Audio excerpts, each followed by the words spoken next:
Welcome, everyone, to episode 71 of the Looks Like a Movie podcast. My name is Kevin. I'm here with Doug and Owen, and today we are talking about Hitman, the newest Richard Linklater film, and then we're also covering Richard Linklater's entire filmography and trying to create a collective top 10 of his movies. But first, as always, we're going to talk about what we watched this past week, and I am going to get us started because I'm just going to provide my weekly Love Island update since I only watched Richard Linklater movies this week and no other movies. Love Island update is that things are getting crazy. So I watched last night's episode right now, just before recording, and shit is getting wild. There are 3 new Islanders that entered the villa at the same time. One of them, just a year ago, had like a fling with Joey Essex, who, if you don't know, is like some famous British reality star that there's a theory online. Shout out Seth. There's a theory online, and honestly, when you watch the show, it is so believable that Joey Essex is like plugged into this season of Love Island as a producer and not a contestant, and he is there to like stir shit up and make it happen. And he's not actually like looking for love; he's just like setting things up, and it's really weird because when you see him like secret, like an undercover, like an undercover contestant, but he's like a producer, and when you think about the theory while you're watching him, it's so silly because Love he like, Island exaggerates everything. Like there's like they were playing like on today's episode, it was like a beer pong game with like dares on each cup that you have to do, and everybody just like does the dares, and then he like reads his cup and he's like, oh no, I can't do that. Like, no, don't make me do that. What was the dare? It was like he had to do a 3-way kiss with someone. It's like, it's not that serious. but then he didn't pick the girl that he's coupled up with, so shit is getting into. He picked the girl that he used to have a fling with, and not the girl he's coupled up with. And there's also like a joke online that the girl he's coupled up with is the stalker from Baby Reindeer. She acts like her. Like she has conversations with Joey, and because he's like this famous reality star, she's like, every girl who's going to come in here is going to be after you because you're Joey Essex, but not me. Like, she's like, but every girl is going to go after you, and I got to make sure that they don't take me from you. And I'm like, dude, you're a little bit crazy. Anyway, Love Island fucking rocks. There's a lot of triangles which are being turned into squares now. Like, people are just it's all over the place. The dating is getting wild. The drama is intense. All the guys suck. My favorite guy, Kieran, on today's episode possibly let me down because he might screw over Nicole, who is my favorite girl. No. She seems lovely and she's so into him, and they like closed it off on today's episode. He was like, I don't want to talk to anybody else. And then the new girls come in and he's like, I kind of want to talk to somebody. So hopefully that doesn't happen. Anyway, that's Love Island. Owen, what did you watch? I've been trying to figure out how I can segue Love Island into Jacques Tourneur, but I can't. That's impossible. So I've been watching a lot of Tourneur films. I want to continue doing that, but I had to like finish my Linklater. I took like a break because we've been doing like Linklater for like the past 2 weeks. So like I kind of front loaded, then I like took a break, watched some other stuff, and then the kind of past 2 days I've been cleaning up the last Linklater stuff. I also watched The Beast, which I don't know if we're gonna get to. We're gonna try. It's gonna be a busy schedule, but it's gonna be a busy schedule, but definitely recommended. It was really great. One of my favorites. I will say of the year. For the listener, we do have an episode coming up, like a halfway through the year episode. So that would probably, The Beast could get mentioned when we talk about our favorites of the year so far. Something to keep in mind. Really great film with some good performances, but like also like a very singular like visual language. Really interesting. It's one that I want to watch again soon. And then, that was pretty much. I mean, I just watched a bunch of Tourneur films. Like I watched Anne of the Indies, which I really loved. He's kind of easy to kind of blast through because a lot of these are like 80 minutes, 60 minutes, short? 70 minutes. So like I Walked with a Zombie is 69 minutes, right? So, and they're really fun, really amazing films from like the 40s, 50s. So he's got a bunch that I want to get through. So I'll be doing that in the coming weeks, but that is pretty much all I did this week. Nice. Douglas, did you watch anything non-Linklater? Poggers.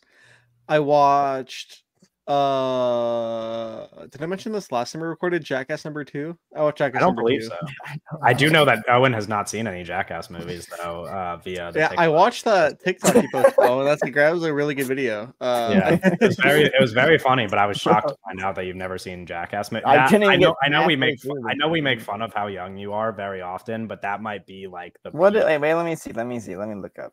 That might be like the peak, like we grew up in different times, kind of thing. They do watch Jackass movies. Jackass. But Jackass number 2, that one's fun. There's some good bits in that. There's like a couple of. Here's my thing with the Jackass movies, okay? And let me know if you agree, Kevin, or have any comment. I don't like the poop stuff.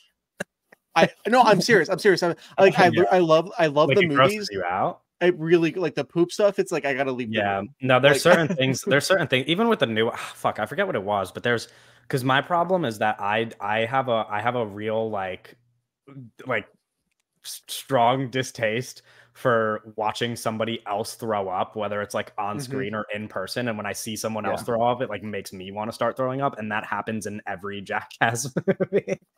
So like even when I was watching the new one in theaters, and I forget what the thing was that made someone throw up, I was just like, like I like couldn't get through that. But the poop stuff, yeah, gross things happen. There's also like a lot of like gross dick and balls stuff where I'm like, sometimes when they push that stuff too far, I'm like, oh, that is not pleasant. A lot of the time I'm like fine with it. In the new one, Jackass, is it 4 Forever? In the new one, I don't know if you've seen that one. There's a dick prank or stunt in that one that is insane. That was crazy. Yeah, it actually is like body horror. Like I cannot believe that you could do that with your fucking body. Like shit. It's really fucking uncomfortable. Yeah, when you realize how they're doing it, you're just like, oh, that is. Yeah, no, very crazy. But like, fun movies, great movies. Yeah, like but I like it when stuff. Yeah, but I like it when they do like Looney Tune shit. That stuff's fun. Don't like it when the whole joke is just like, oh yeah, we get this guy to shit on Johnny Knoxville's face. I'm like, okay, like whatever, man. No, I mean, I do think it's quite funny. Okay. I watched Bad Boys 3? The newest one. No, not the newest one. I haven't seen that. That one looks good though. But I watched the third one, which was not very good. It kind of took the wind out of my sails. Yeah, it like took the wind out of my sails because I watched the second one in preparation because like the trailer for the new one's playing and it's been out for a little while. I just haven't seen it. It's whatever. I haven't seen it yet. But I'm like, it looks really good and I want to go see it, but I don't want to like just go see that one. So I watched Bad Boys 2, whatever, and I watched Bad Boys 3 because I'm like, oh man, the trailer for the new one looks so good. Bad Boys 3 is not very good. It kind of took the whole wind out of my sails. But did you? I mean, you were like or unless I'm incorrect, weren't you a bit lower even on like 2 than most people, which is like kind of the favorite? Yeah, it's not my favorite movie ever. Here's the thing: like the franchise in general is not your favorite. No, that's just that the new one looks really fun though. But like, here's my take on Bad Boys 2, right? Is that and I like Michael Bay. I would say not like a Bay head, but like I'm a fan. I'm an enjoyer of his work, right? But but Bad Boys 2, which a lot of people claim that to be like his best, like that's his magnum opus, right?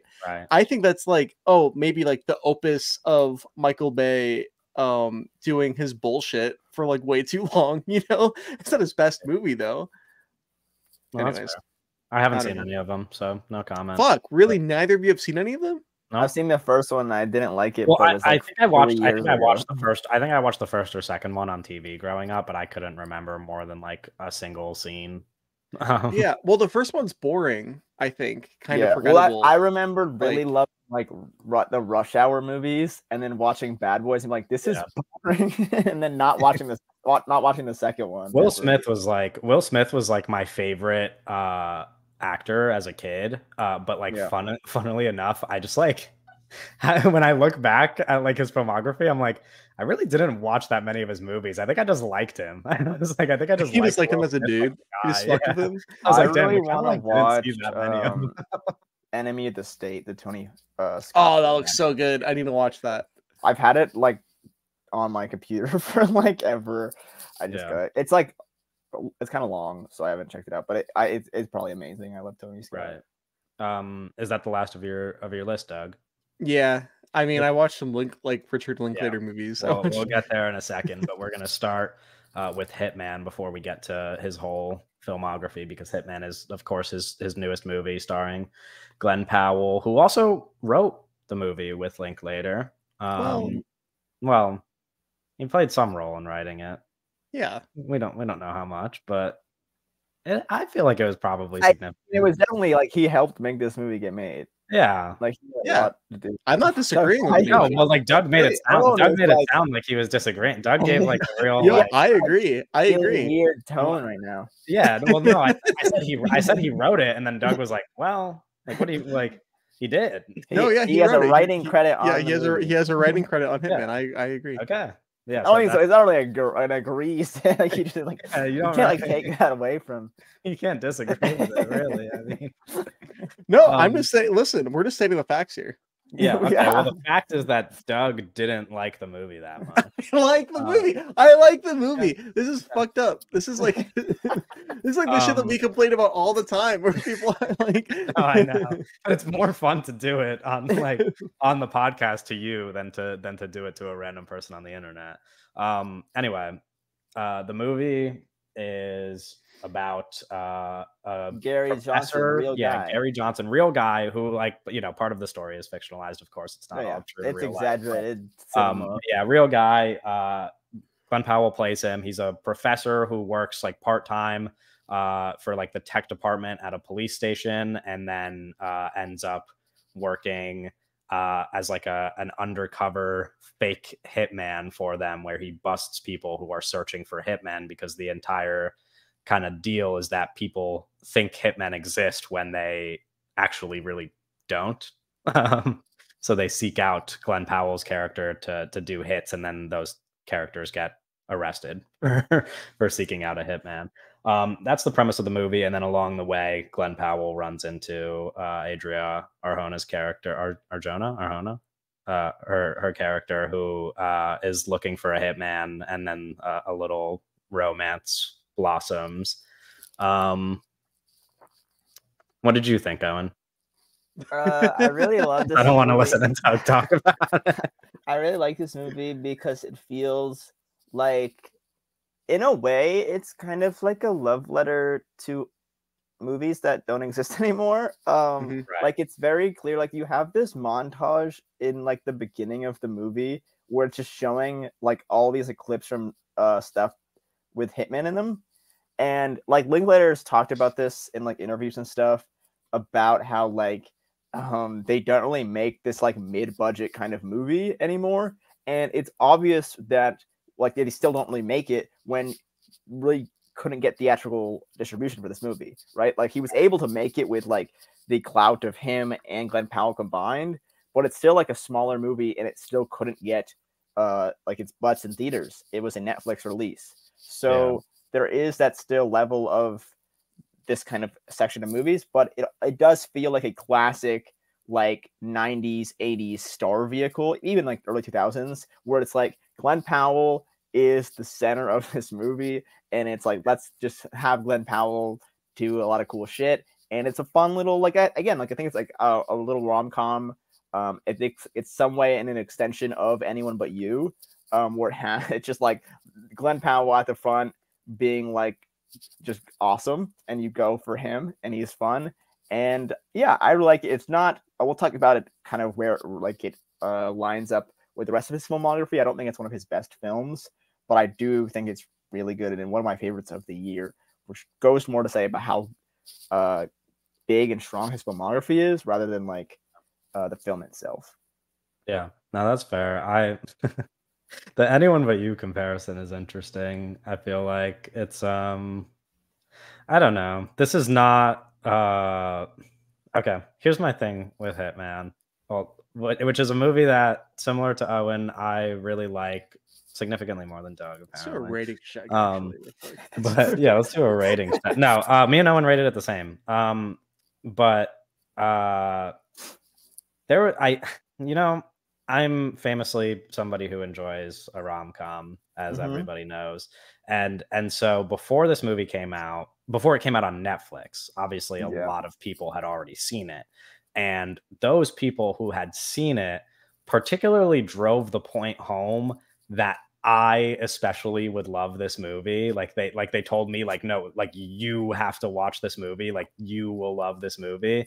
To the point where I watched the movie and I was like, I think I had a similar experience almost to what Owen had with I Saw the TV Glow, where I was like, where people like led me down this path so much that I so badly wanted like this exact kind of movie that is not the movie it ends up being, which the movie it ends up being is still a movie I really like, but it is not what I thought it would be, because you were expecting like your favorite movie of the year, and it's just still really good, right? Yeah. And I'm just like, and especially when people like kind of, like when people talk about me liking it specifically because of its like rom-comness, I'm just like, I don't know that people entirely know what I look for in a rom-com, which is not something that I could put into words exactly. But this is both more than a rom-com and also not quite a rom-com in the traditional sense. You know what I mean? Like, it's like there is romance and comedy, and you could definitely still call it a rom-com because those are the two things that it's trying to achieve. But I was surprised that there's no action. I was expecting like full action like sequences from the marketing, like the trailer and stuff. Yeah. Well, I would think like if Linklater came out and did like a full-blown action movie, I would be very surprised, because that's just not his like MO. I mean, even when I was watching the Dazed and Confused director's commentary last night, and it was like the last shot he does, like the helicopter shot, and he's like, "That's my first helicopter shot," and I was like, "Probably your last too, right?" I mean, when he talks about like, this was my first action shot, and it's the guys like driving in the cars, like hitting like things. It's like he's very even. I mean, I know you guys didn't watch the Newton Boys, but that is that film is like this big, you know, like Western thingy, but it's always like very about like these like little character moments, and like he would never, his kind of style is way more grounded and like based in character than, he's not really interested in those other things, I guess. Yeah, but it's interesting because like with that, like when you mentioned like the action and stuff, and it's like, I feel like we'll kind of talk about this when we talk about all his movies as a whole, but you could kind of, there's a lot of overlap between all of them, right? Like there's just like Linklaterisms that kind of just like happen in every movie, but then there's also like categories that you could kind of separate them into. And I remember I saw a tweet the other day, and I think it was in reference to Where'd You Go, Bernadette, where there's just like certain movies where someone's like I forget exactly how they worded it, but essentially they were like, oh, like you watch the movie and then you're like, oh, weird that Richard Linklater directed that. Like, it's just like not what you would expect. And like that kind of diverse. Yeah. There seems to be a limit on like, maybe not a limit on his capabilities as a director, but a limit on where he will go. But I do think like he can kind of fit into a lot of different boxes. He can like kind of slither his way into certain and then like there's like little things where he there are things that like I wouldn't see him do. Like I don't think he would do like a really specific horror movie or something like that, or like a really realistic action movie. But I do think like he can find his way in like, say, like a Western or rom-com, certain like genres like that, where he can make them very character based and stuff. Yeah, and I mean, you even mention it that this movie is like I think part of that also comes from like the classics that he likes, and you mentioned that this feels that way. Like it's like obviously like his influences kind of like show in all these movies, and that's like the touch that he's putting on it. Like I don't think he would do an action movie or a horror movie or whatever, but like he's doing like a more interesting classic romance than, you know, like the 2000 studio rom-com or whatever. Yeah, it's all really interesting. I really liked Glenn Powell in the movie, which is something that I wanted to talk about. Doug made a face. Okay, let's hear it, Doug. No, I'm just. I don't know. Tell us about how Glenn Powell doesn't deserve his rise to fame and how he's not. Whoa, hey, yo, hey. Yeah, there's a hack. I'm a big Glenn Powell fan. Linklater's a hack. No, he's not. But I will say I think Hitman is overrated as fuck. Yeah, like, I think crazy. That's fair. I think that's fair. It's especially it doesn't help. It doesn't help that the movie got such an early fucking like a festival run, and then the movie got picked up by Netflix, which is such like a high, like a big, like everybody talks about fucking Netflix, right? Yeah. And then like it came out like super late on Netflix, and then everybody like stirred up again. So there was like a bunch of people that only were able to see it at fucking like TIFF or in New York or whatever, being like, man, Hitman, the new Linklater joint is so good. And then people, like, when it was about to come out on Netflix, those same people were like, guys, you got to make sure it's fucked up. This isn't playing in theaters, guys. It's so fucked up. Yeah. This new Linklater joint is so crazy. Yeah. And then it's not exactly like a theater movie. Yeah. And then it's like, oh, this is like, it's kind of a Netflix movie. It's like a TV movie. Yeah. It's interesting. I don't know. I saw someone talk about this online, and there's like, partially like it makes sense why this is on Netflix, but partially like why movies like this aren't playing in theaters, or like why theaters are failing is like there's become like the theater movie, right? Yeah. Like these are movies that play in theaters, and then like everything else is straight to streaming or something like that, or like plays at like 5 theaters. And that's not great for like the industry. It's frustrating. No, it's frustrating because people like I mean, like, not to go back to Anyone But You, but that's like kind of like the thing. And the same thing with this movie, where it's like people crowds don't really build up for stuff like that. And like you said, like there's like the Dunes, and then like, you know, now it'll be fucking Deadpool and Wolverine or whatever. Yeah. Like the like, you know, like event movies, and like it would be nice if things like that were an event. Like Anyone But You was kind of an event, right? But a rom-com in general, like today, not really an event. But then when you see Anyone But You in theaters, it's like, that's fun. Like, it's like, that's how you want to watch those things, because it's fun to watch a crowd of people like laugh together and like enjoy a little rom-com. Like, it's like, they don't have to be event things, and that's what's annoying. Yeah, it's good to watch movies in theaters, because theaters are environments designed for exclusively for watching movies. Yeah. And when you're at home, it's like, oh, your home is designed to sleep and play 2K and, you know, whatever. Like, oh no, yeah, I mean, you're right. But like, you know what I mean? Yeah. Like, it's like I mean, I like, as somebody who my home is designed for. Yeah. Like it's just stuff that you should be watching. Like rom-coms are fun with other people. Like it's like these are just things like, and I think people like, I think that crowd of like people who watch I think the crowd of people who watch movies for the other people around them is kind of, it's almost like you watch movies for the event of it, and like and anything that like warrants like a big screen, but like nobody wants to watch movies for the theater that they're sharing, or like the people that they're sharing the theater with, which is just like, you know, like people don't want to be around big crowds of people. Well, it's like interesting, like when we talk about the movie star, and like you have a guy like Glenn Powell, and like it's like I guess it's not like the theater star, but it feels like a lesser thing if you like, you're this big, like you're supposed to be this big thing, and your movie's not playing in the theater, right? Like, I know he's gonna have twists. I mean, it's fucking, it's like it's the Nicholas Galatzine thing. Like nobody would call that guy a movie star, but every movie he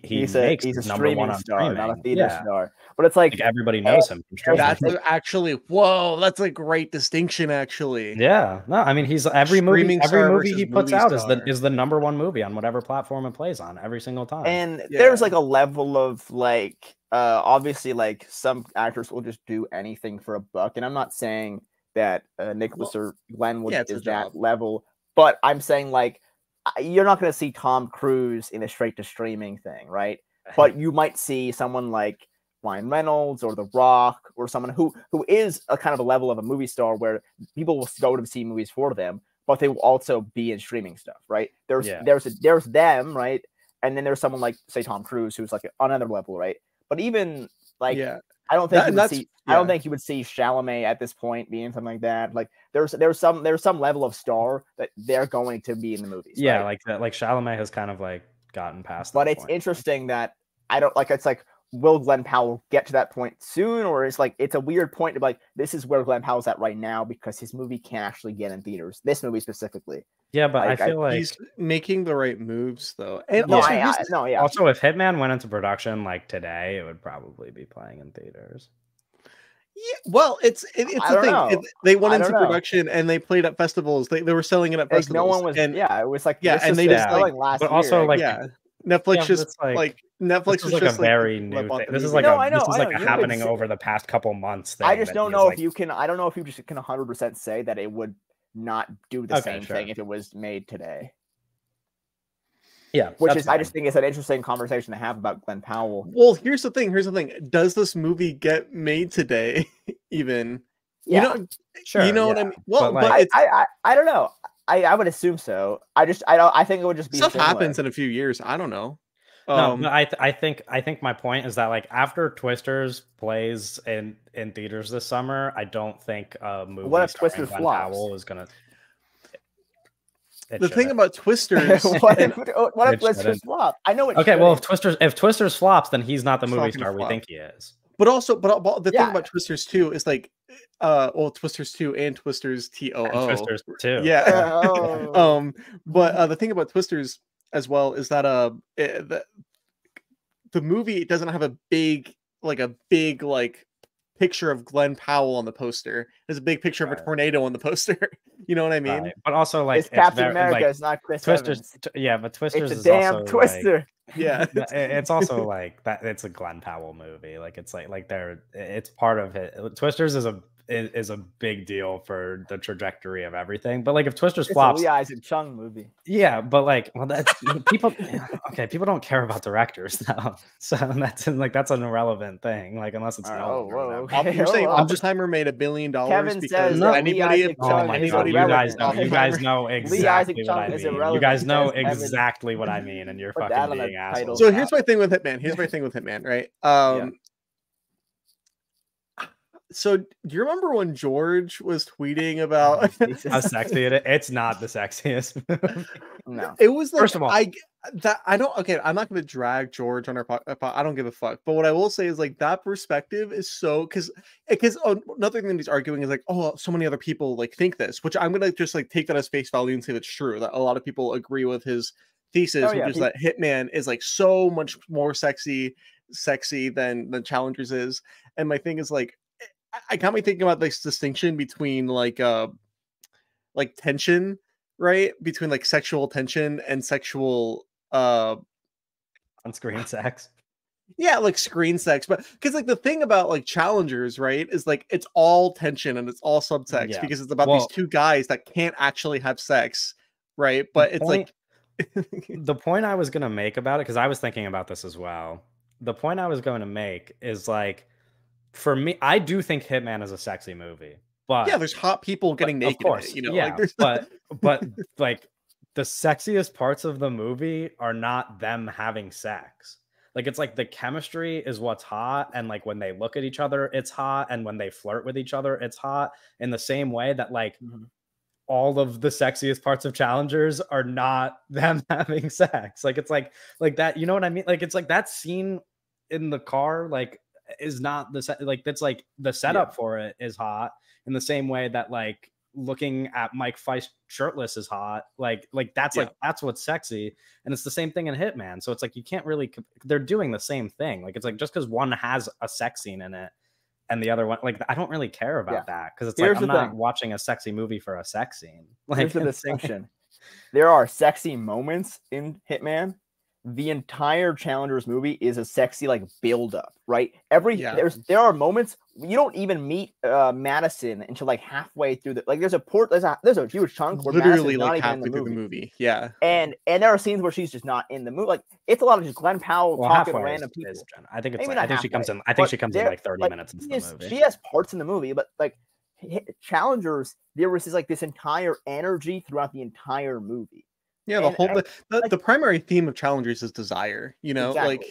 and there again, but Hitman is sexy movie and there's sexy scenes, but like the energy that Challengers have, and not to make this like a whole Challengers Hitman. Yeah, I feel bad for bringing it up even podcast, but Challengers just have like this constant like energy that Hitman just doesn't have. But that's not what Hitman's trying to do. Yeah, that's what I was gonna say. This is not a negative on Hitman at all. No, Hitman, a sexy movie. There's not negatives in that area, but it is like I do think that is in kind of big distinction from the pieces. Hitman feels so like.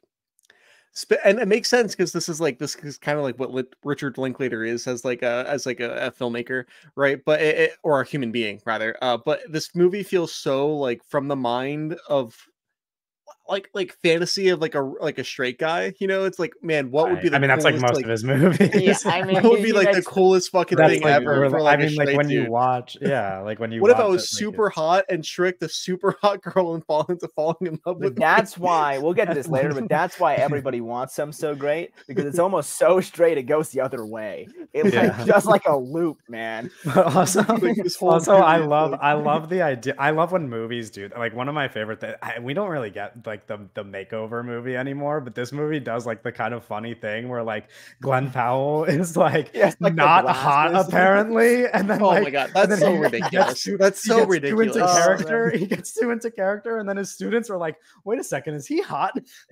No, there's like those great movies where they're like, he drives. I don't remember the fucking car, but they're like Honda Civic. This fucking loser drives this Honda Civic, and then later on they're like, "Wait, is our teacher hot?" It's one of the best jokes in the movie because it's just like the fucking 2000s like makeover, like the fucking she's all that, and it's great, and it's so obviously like a reference to that. Like they wouldn't like, you're not casting Glenn Powell and making him a teacher and making his teachers like his students say that without being like conscious of like the way that's of course. Like I do think the movie is hilarious like the whole way through. Like I think it is a really funny movie. And like and I love how like most of the funny stuff is not even just like them cracking jokes. It's just like ideas that are so silly that like you can't help but laugh at them as they're happening. Like even the concept, even the setup of the movie is silly. Like the idea of like someone going undercover as a hitman to bust people looking for hitmen. Like it's just very it's all like again with that idea, and we talked about this before, but like it's all in context. Like Linklater is such like an academic and a scholar of kind of film history, and everything is kind of in play with like what the audience knows about movies, and like even the idea of like the hitman not existing in real life, and that's just such an idea that like the hitman is such a cinematic kind of idea of like this guy that you can just hire. And it plays on that idea of like, wait, hitmen aren't real. Like this, they're really playing on your notion of like what you believe because you watch a lot of movies. Yeah, it is funny to think that people probably do think that hitmen are real though. Oh, okay, but here's the thing. Here's the thing, and maybe I have to talk to some people about this and backtrack a little. But I have a Hitman related story from my childhood that I can't share on the podcast. But I have a feeling that hitmen just aren't real everywhere else. Like New Jersey seems like the place for hitmen. You know what I mean? Like it's like the mob and shit. Like it's like this is probably where the hitmen are, or like New Jersey and New York. What if Richard Linklater knows a hitman, and to get him like off, like people are like trying to like investigate or something, so he makes this movie about how hitmen are fake, so that people don't investigate his like hitman friend. And he really doesn't really care about making movies anymore, but he really has to do this one last favor to get like people off his like friends back. Yeah, that would be so. Because they're trying to kill David Zaslav. Like, it's I don't know. Kevin, what I would say to your story that I have not heard yet is that I think that maybe the thing is that it's like obviously there are people under certain circumstances that maybe would kill for a significant amount of money. Yeah, I mean, there are people whose like jobs are to be a hitman. Like, yeah, on retail prices. There's no. You can't just call a number and be like, hey. But there are there are people being paid to execute murders. It's just that. Sure. It's just that. Like, but that's the mafia was like a real thing. Yeah. That's just a side gig. Doing it as a profession. It's not a. We've all seen The Godfather. Yeah, you know, it happens. People do it. But anyway, kind of. This movie has such a cartoon energy. I was thinking of while watching it, I was thinking of Bob's Burgers, Archer. I don't know if you guys have seen either of those. Yeah, I've seen episodes of Archer. Yeah. I've seen, and I was also thinking of, actually, wow, now that you bring up Archer, ads on TV. I would never see this though. Ultimate Spider-Man too. Like those are the three like cartoons that were coming to mind when I was watching it. Which is interesting. Like this would be really interesting. Like because when you say that, I immediately go to his like rotoscope stuff, and like this would be like a really fun one. I think you'll like lose some of that like tension, and kind of like star power. Like there's some level of like course. When it's rotoscoped, like it's not as like star vehicle, but I think it would be fun to looks fucking sick. It would be cool if you not even maybe rotoscope, but like if you had like animation like elements, not in like the way of like what was I thinking, like Who Framed Roger Rabbit, but like with not like actual like guys, but like if there was like cartoonish elements to the like visual language of the film, would be fun. There are kind of cartoon elements in the visual, like the production design. Like there's she has like the milk. I remember when he goes in to confront her about her dead husband, she has like the milk carton and it just says like milk on big like red letters on it and shit like that. Sure. There's like but maybe the van like a little over exaggerated. Their surveillance van is like literally a cartoon van. It's like brown. It's like the whole thing is like brown with like big cartoon letters on the side that say plumbing. Yeah. It's like stuff like that. It's like, part of me thinks that maybe this idea like at one point was even as like a serialized cartoon. Yeah. You know, because you could easily imagine the movie being like that, where it's like, it's like every episode is a Gary Johnson's different costume or disguise. Yeah. Which I wish we got more of that. I like him when he like the disguises. Like they do it. It's mostly the beginning of the movie. There's like a little montage of it, and then once he meets her, he does it. It'd be funny if he was out in this like costume. He like sees her, like she's like at the place that he's meeting someone, and he's like in this like, because even when he goes to meet her husband, he's like just himself. So he doesn't like, he stops costuming himself up at a point in the movie, which I think that's a really fun moment, or like those are some fun bits in those.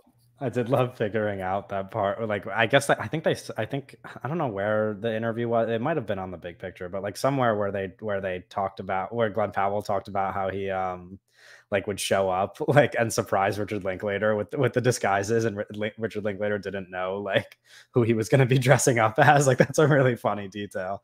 And like I feel like watching the movie back now that I know that would be very funny to watch him in those characters. But it does suck that they kind of just disappear after like 40 minutes and they kind of, the way that it's edited, like it kind of, you get like bits of the interaction too. You don't even get the whole interaction with that character. We maybe get like a minute max with some of these guys, and it makes sense for like, you know, movie reasons.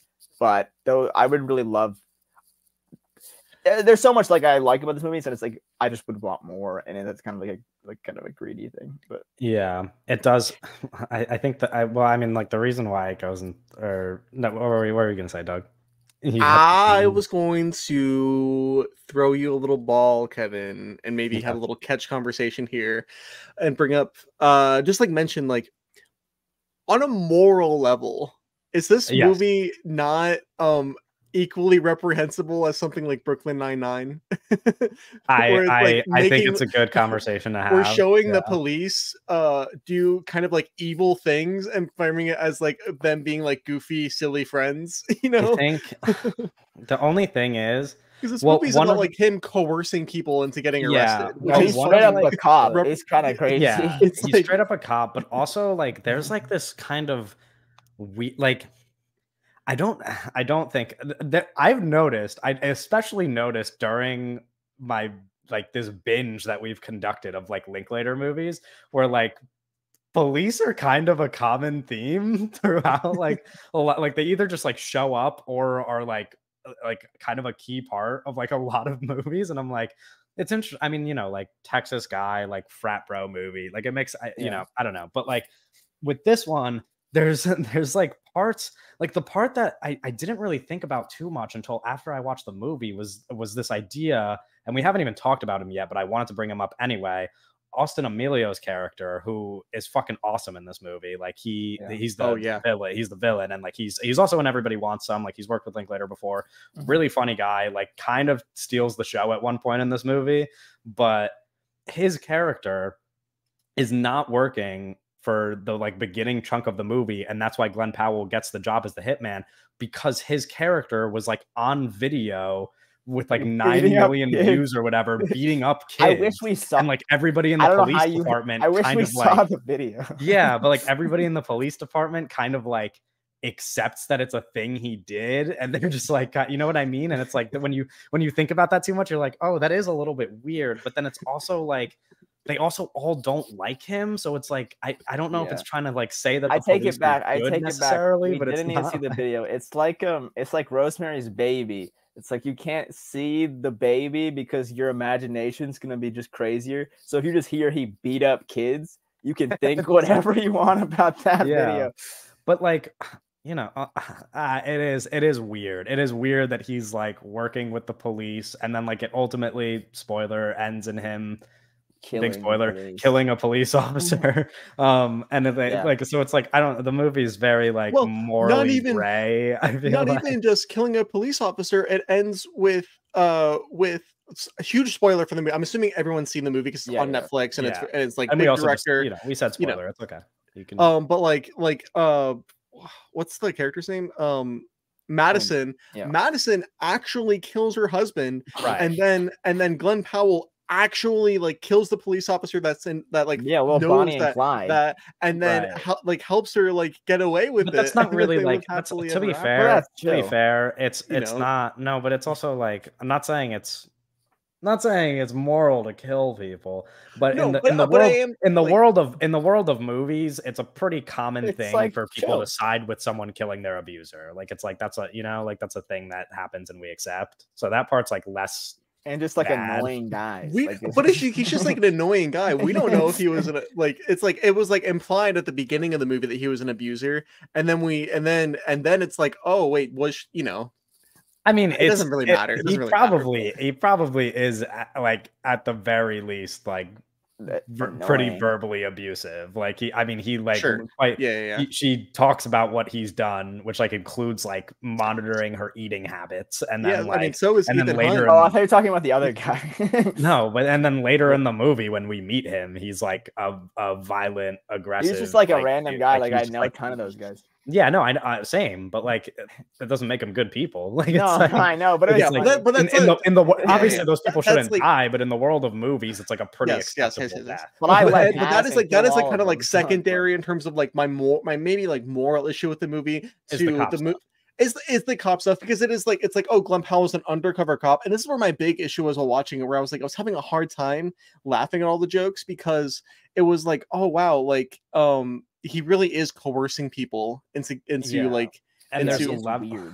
It's like, and there's like a class issue going on as well, where like you don't learn anything about these people, but like he is doing this for cheap. Like his like hitman advertised prices or whatever are like cheap relative to what you would think you have to pay somebody to murder someone. So like he's like quite literally coercing like people who don't have money and are like like lower income, like desperate people looking for it. Like it's like it does get really muddy and really like weird when you think about it for too long. The moment where I was really like, okay, I like, come on, when I was like, this is like straight up actual coercion, was when he was doing like, it was like one of like the redneck bits where he was talking to the guy that was doing like when they're like shooting the guns. Yeah, shooting the guns, where he was basically, he talked the guy into doing it. He talked the guy into killing his wife or whatever. Like, and I was like, what the fuck? I was watching that with my mom, and at that point she was like, oh, I like don't want this guy to like go to jail. Like this guy doesn't really deserve to go to jail. Yeah, no, like because like Glenn Powell like nice to the guy. He's just like this nice guy. And he's like cocking him into killing. Like doing this. It's like, oh, it is weird.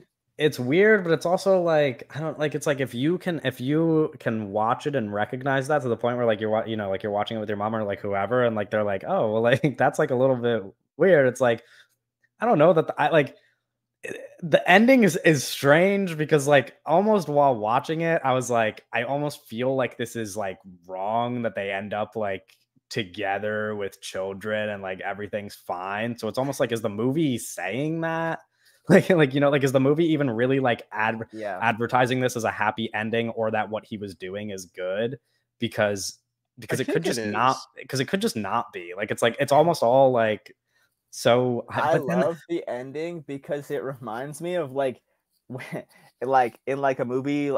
There's a lot of it happens in like movies like, I forget which movie it exactly is, like the Suicide Squad or something, where it's like Joker and like Harley are like imagining their life if they weren't like evil. Right. It's like this like really like fantasy, like it's so like glossy and exaggerated at the end, where it's like they have kids and it's like this perfect life, and it's like if these like kind of crazy people just like that's why I'm like, it could just be a joke. Like it could, you know, like it is like it does add to the comedy. Like it could, I don't think you have to really like them, but the problem is that there's this like, which I think this is one of my favorite parts of the movie, but also like in the moral gray area that we're discussing, kind of like maybe undercuts the fact that the movie could be criticizing them, which is that it's based on a real person. And then at the end of the movie, like when the credits start to roll, it's like, it says, I forget exactly what it says, but it's like, by the way, like he didn't kill people, you know, like it's like that part's a joke, like that part's made up. And it's like, yeah, I'm sure the real life guy is probably a nice, good guy or whatever, but it's still based on a guy. It's crazy to make a biopic or that we're calling morally gray, you know, just start having him kill people. He might have not killed it's like people the Weird in real Al life, movie. but it's like, it's essentially being like, by the way, he didn't kill people, but he did still coerce people and like put them in jail, you know? So it's like the fact that it's based on a real person makes it like police officers weird. Is bad. That's my big take on Hitman. Yeah, exactly. So like it does kind of make it like, it's like, I don't know if the movie is exactly criticizing the police, but I don't know that it's not, you know, like it's not critical of the police, but it's like, it's in some weird area in between, which is not exactly the best place to be. Is there anything else that we want to mention? I don't know how we didn't talk about this yet, which is just like a general, we don't actually have to talk about it. I just wanted to mention it because it was in my notes, obviously, like the Glenn Powell, Adria Arjona chemistry, and really, I guess Glenn Powell's chemistry with anybody who is opposite him, which he's just really good at selling regardless of who the other person is.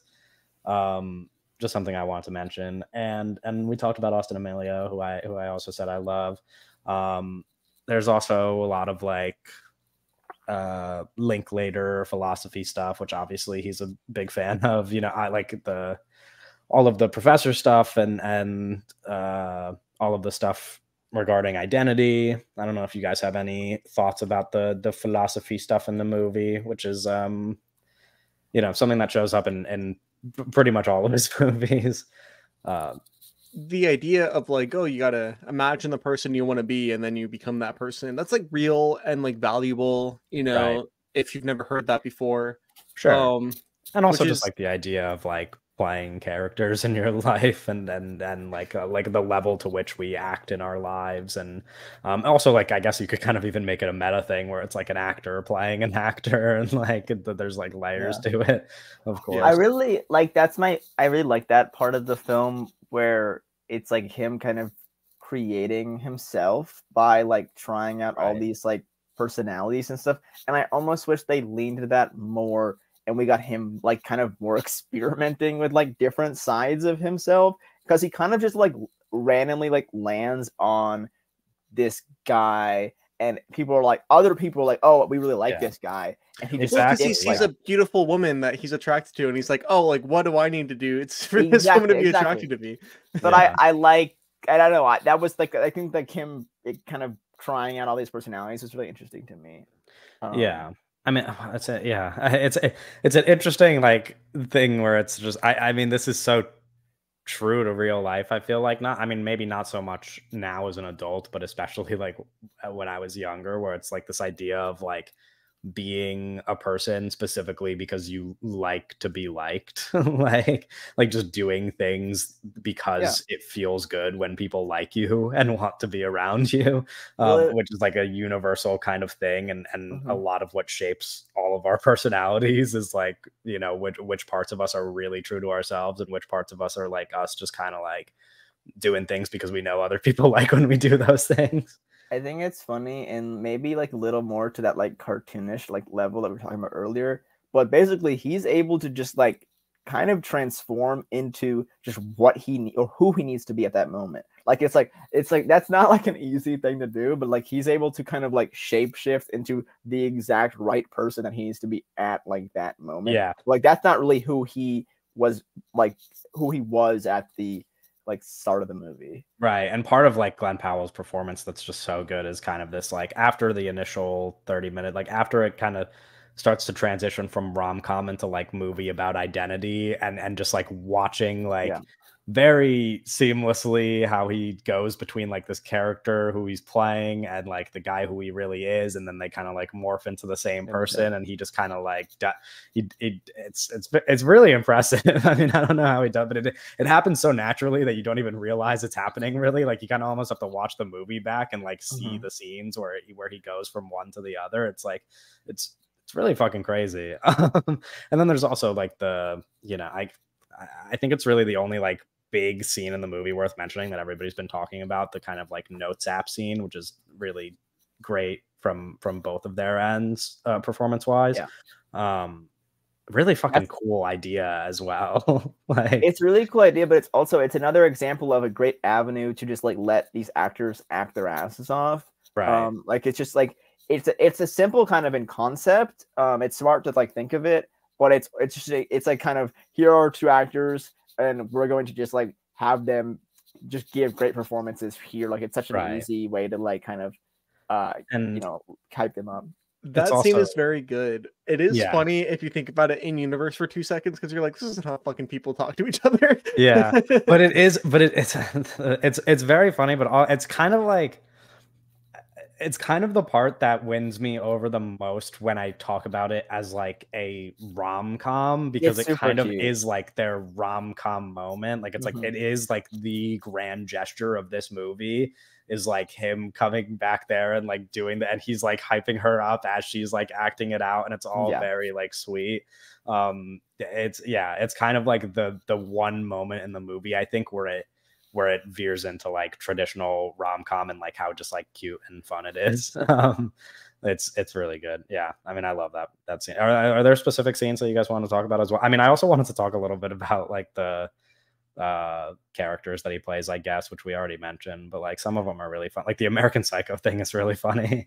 Yeah, everybody brings up the Tilda Swinton thing too, which is it's funny. I think they're all really fun. I mean, the American Psycho one was funny to me because I didn't even think about this like consciously when I watched it, but I was watching it on Netflix with the subtitles, and like the Netflix subtitled thing says like American Psycho, like Patrick Bateman, like it puts it in the subtitle. That's very silly. And I was like, oh, that's silly. Like I saw that and I was like, oh, that's really fun. Like they're like just the subtitle, whoever did the subtitles is like quite literally just being like, no, yeah, that's Patrick Bateman. Like they're not even being subtle about it, which is really funny. I like all the characters, but the notes app scene specifically was just the one that like elevates the whole movie for me. The ending is also really funny, but like in a I don't know, I don't know if I love it as much when I like post that conversation we just had about what it all really means. But I think it's mostly silly in a good way. I think the movie as a whole is maybe like silly enough for me to not put too much judgment on what it all really means.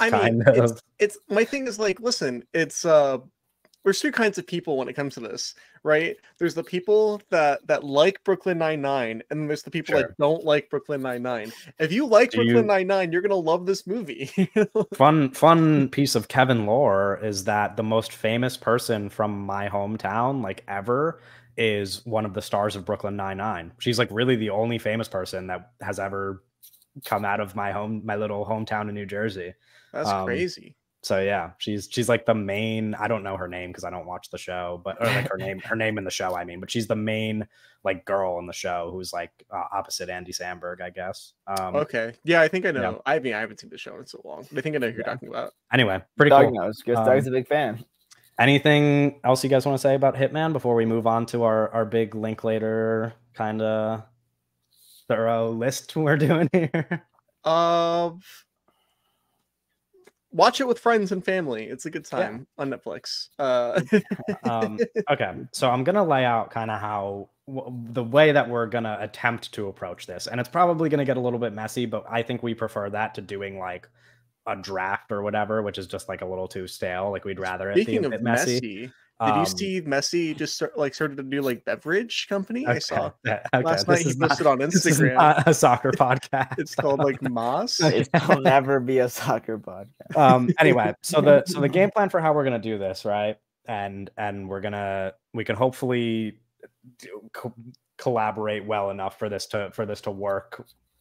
Is that I'm gonna go through and name every single movie, every single feature film in his filmography from the earliest one to the newest one, and our goal as I name through all of them is to decide if they're going to be put into our little pool of movies that could make the top 10. So if we're certain that they're not going to make the top 10, we say no and we cut them off the list, and we're going to try to get a list of 10 or a little bit more than 10 movies to then rank. And then we'll cut those movies down until we have a 10 and we can start ranking.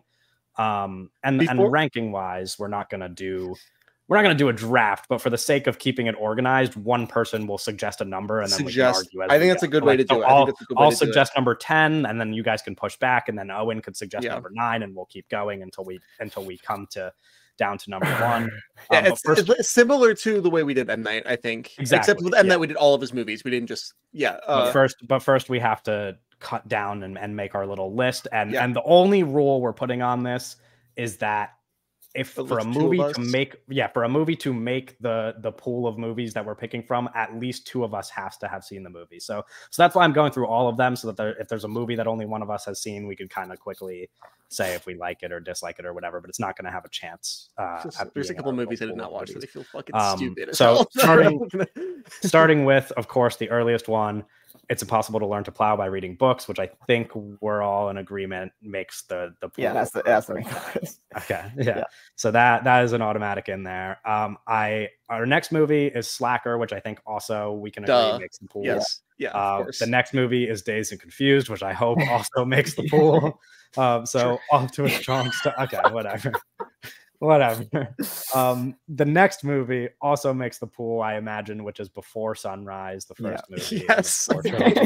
and then we probably that's a crazy that's a crazy stretch. What the fuck? Start to his career, yeah. and then it finally. And then he has a weird patch. Yeah, it probably ends here when we get to Suburbia, which I have not seen, but I imagine is not. It does not make. I would not know. My 15th ranked.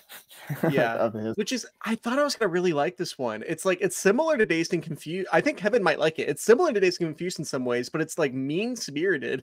It's a weird movie. Is it like a mall movie? No, it's about these fucking outside losers of loitering outside 7-Eleven. It's a weird movie where it like feels similar in like the Dazed and Confused, like Everybody Wants Something, but it's just like a worse version of those movies. It's kind of, and it's the performances aren't as good, and it's just everything is just kind of not as good as those other ones. And so how like in Dazed and Confused, everybody's like super young. Like we're talking like characters are between the ages of like 15 and 18, except for obviously the one guy. In Suburbia, everybody's like 23 in Suburbia. So it's like it's just like washed out, like fucking losers. Yeah, it sounds like a movie I would love. Yeah, like everybody I know. Yeah, it's like so much of the movie is like people asking the main guy is like, yeah, so what you got going on? And he's like, yeah, I'm just living at my mom's place. I don't got a job. That's like that's also like a whole subgenre of Linklater movie. Like that's also Slacker and like everything out. Like it's like that's like but it's like I don't know. It feels sadder than Slacker because it's like it's so much. Anyway, I don't know. Some of them are a little like Dazed and Confused is a bit more hopeful. Like Dazed and Confused is like last day of high school. We have futures ahead of us. Yeah, like we have futures ahead of us. Like things are gonna happen to us. That helicopter shot. Yeah. After Suburbia, we have the Newton Boys, which I think only Owen has seen, so it kind of automatically doesn't make the list. That movie's the most boring movie ever made. And then after that, this is an interesting one because Doug has not seen it, as he told us before the recording, and it's not very high on my list, so we could put it in our pool depending on how much Owen likes it, which I imagine is a lot, and that movie would be Waking Life. Oh yeah, I really like the movie. I really fumbled the bag by not watching this, dude. I really feel so Waking stupid. Waking Life we'll put in for now, but it might have to be one of the ones we cut because Doug hasn't watched it. So we'll see.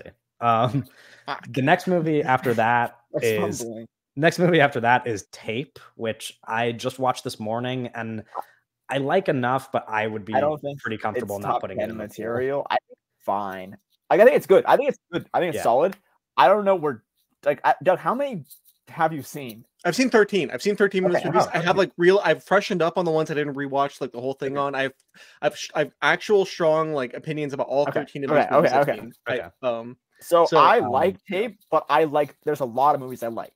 So for me, it's not on my top 10, but Tape is not making the cut for me now. Tape is second to last on my list. I'm happy. I was planning on watching Tape, and then life got in the way. I didn't have time. Oh, you didn't watch it? Okay, I waited too long to watch it. I was going to, and then it's good. It's kind of weird, like weird. I don't. Yeah, there's stuff. there's like a point in the movie where like the direction it goes in. I was watching it, and I was like, this is very clearly a movie that was made 20 years ago. Yeah, I was like, it's like really weird what we're trying to say with this movie. Like, it was like a little bit silly. That was like it's interesting conceptually, but it's also like not like the best like conceptually or like any like there's nothing that's like amazing about the movie. It's all really solid, but it's also like this cast looks amazing. It's like morally it's like three people who the thing that's amazing about it is Ethan Hawke's really great in the movie. That's like the best. But also like, can I say this is like a weird me thing that I don't think happens to other people, but sometimes and in the case of this movie, almost like Ethan Hawke is such a fucking weasel, like such an asshole that like it almost makes me not like the movie, even though I know the movie is telling me that he's a bad guy. It's like there's like bad guys in movies where like I watch them and I'm like, I hate this guy so much that I don't like the movie. Fuck off.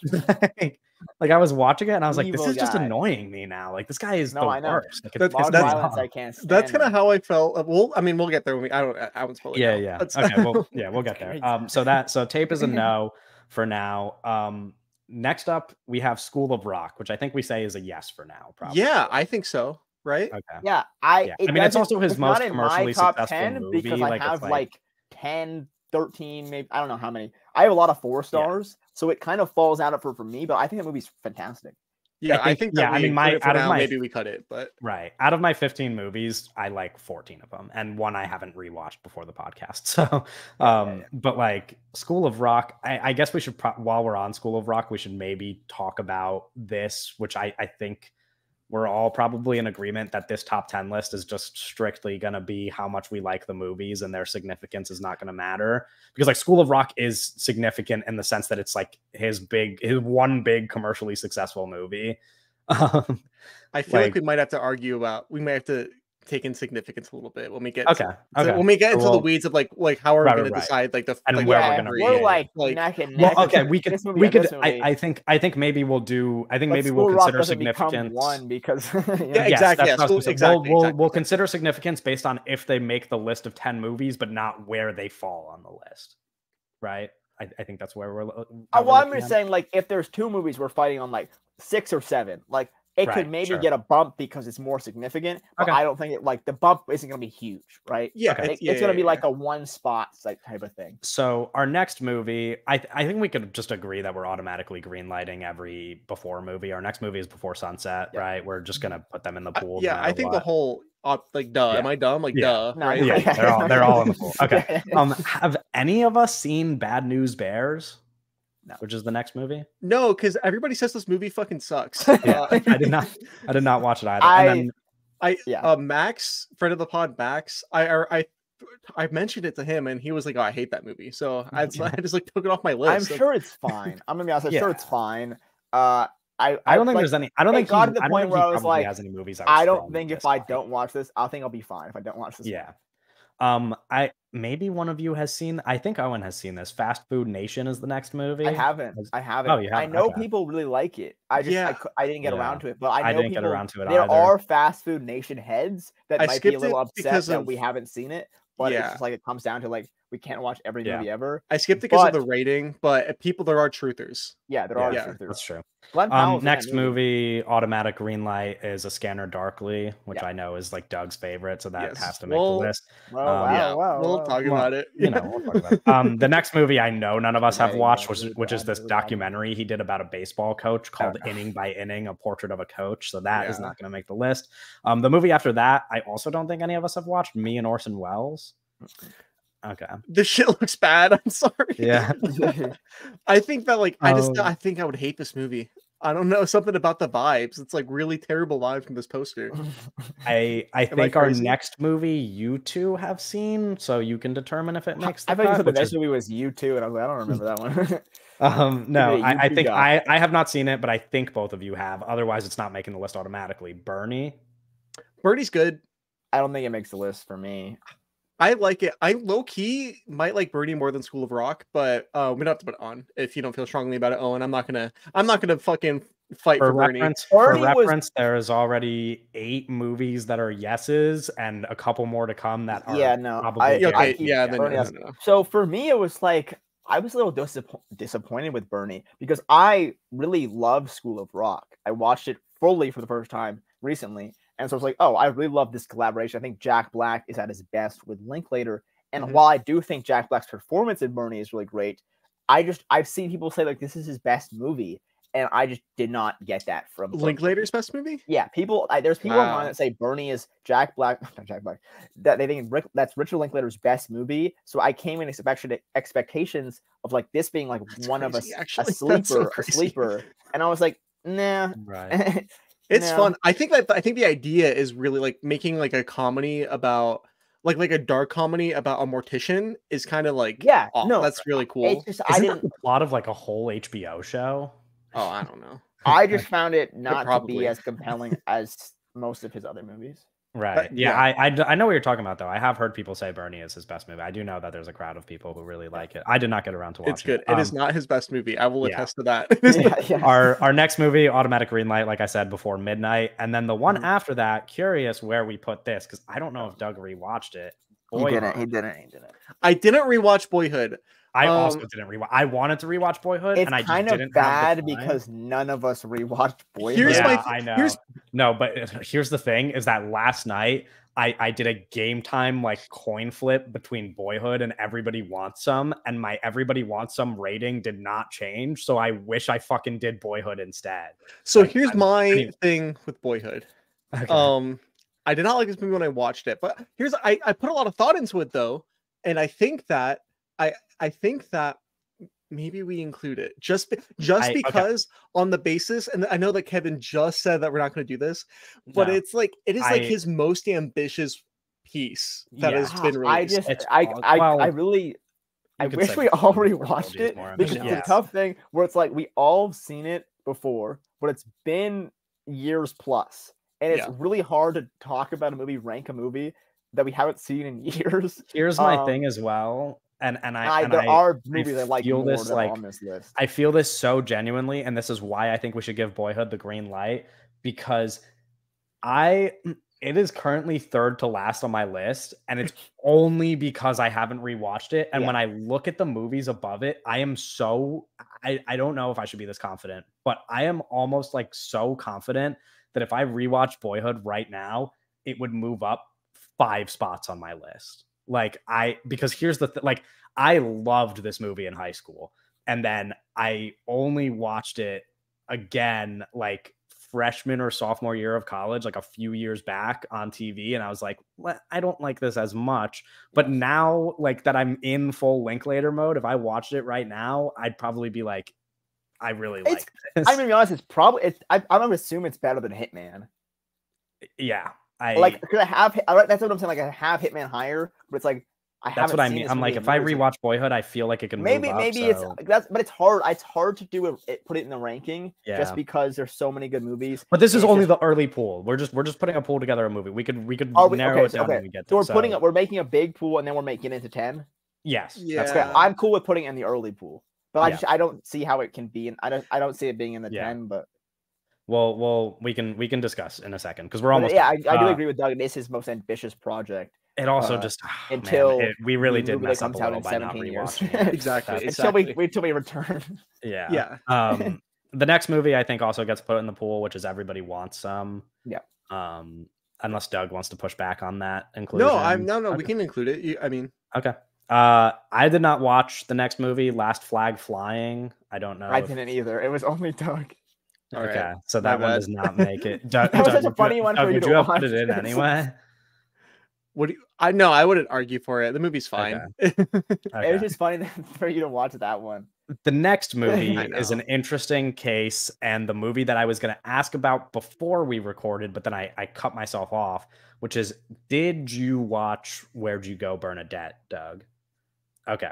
So I wanted to. It's fucked up that I didn't. So this is my number 5, and I'm gonna, and like I said this to Owen when we were playing 2K the other night, but I was like, if I rewatched Where'd You Go, Bernadette for a second time right now, it could be like a 5-star movie. It looks so good. I caught this movie before we even started this. Dude, I was like, this looks so good. And then I was back, or actually not welcome back. Prequel, Lydia Tarr, fucking like ass, fucking. So movie. the thing is like I was gonna like fight a bit for this movie to make the 10, but at the same time, I was going to be fine if it didn't. So it's really up to you, Owen, if you want to include it in our early pool. But I feel like we should, since I think you like it. So a good amount. I think like early pool, sure. It's tough because there are so many movies, right? And I have this movie at 10. And so again, I love all these movies. So it's like 10 is still like a 4-star movie for me. Higher than Hitman, higher than School of Rock.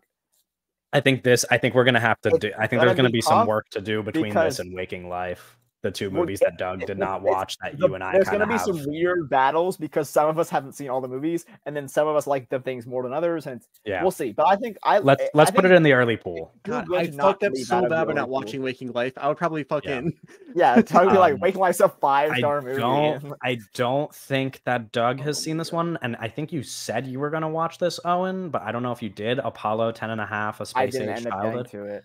Okay, so that's gonna get left off. I don't like this movie, but I also I have watched it. Yeah, I'm the only one who has seen it, so it doesn't really make the list regardless. But I think the me of today might like. You this would like it more more because you've seen Waking Life and Scanner Darkly. And... I still don't know if I would like it that much. Sure, because you're like the least. You're on the lower side of the rotoscopes that me and I still think it's really interesting, but I think that like some of the I've thought about Scanner Darkly a lot since watching it, and it is definitely my favorite of the 3.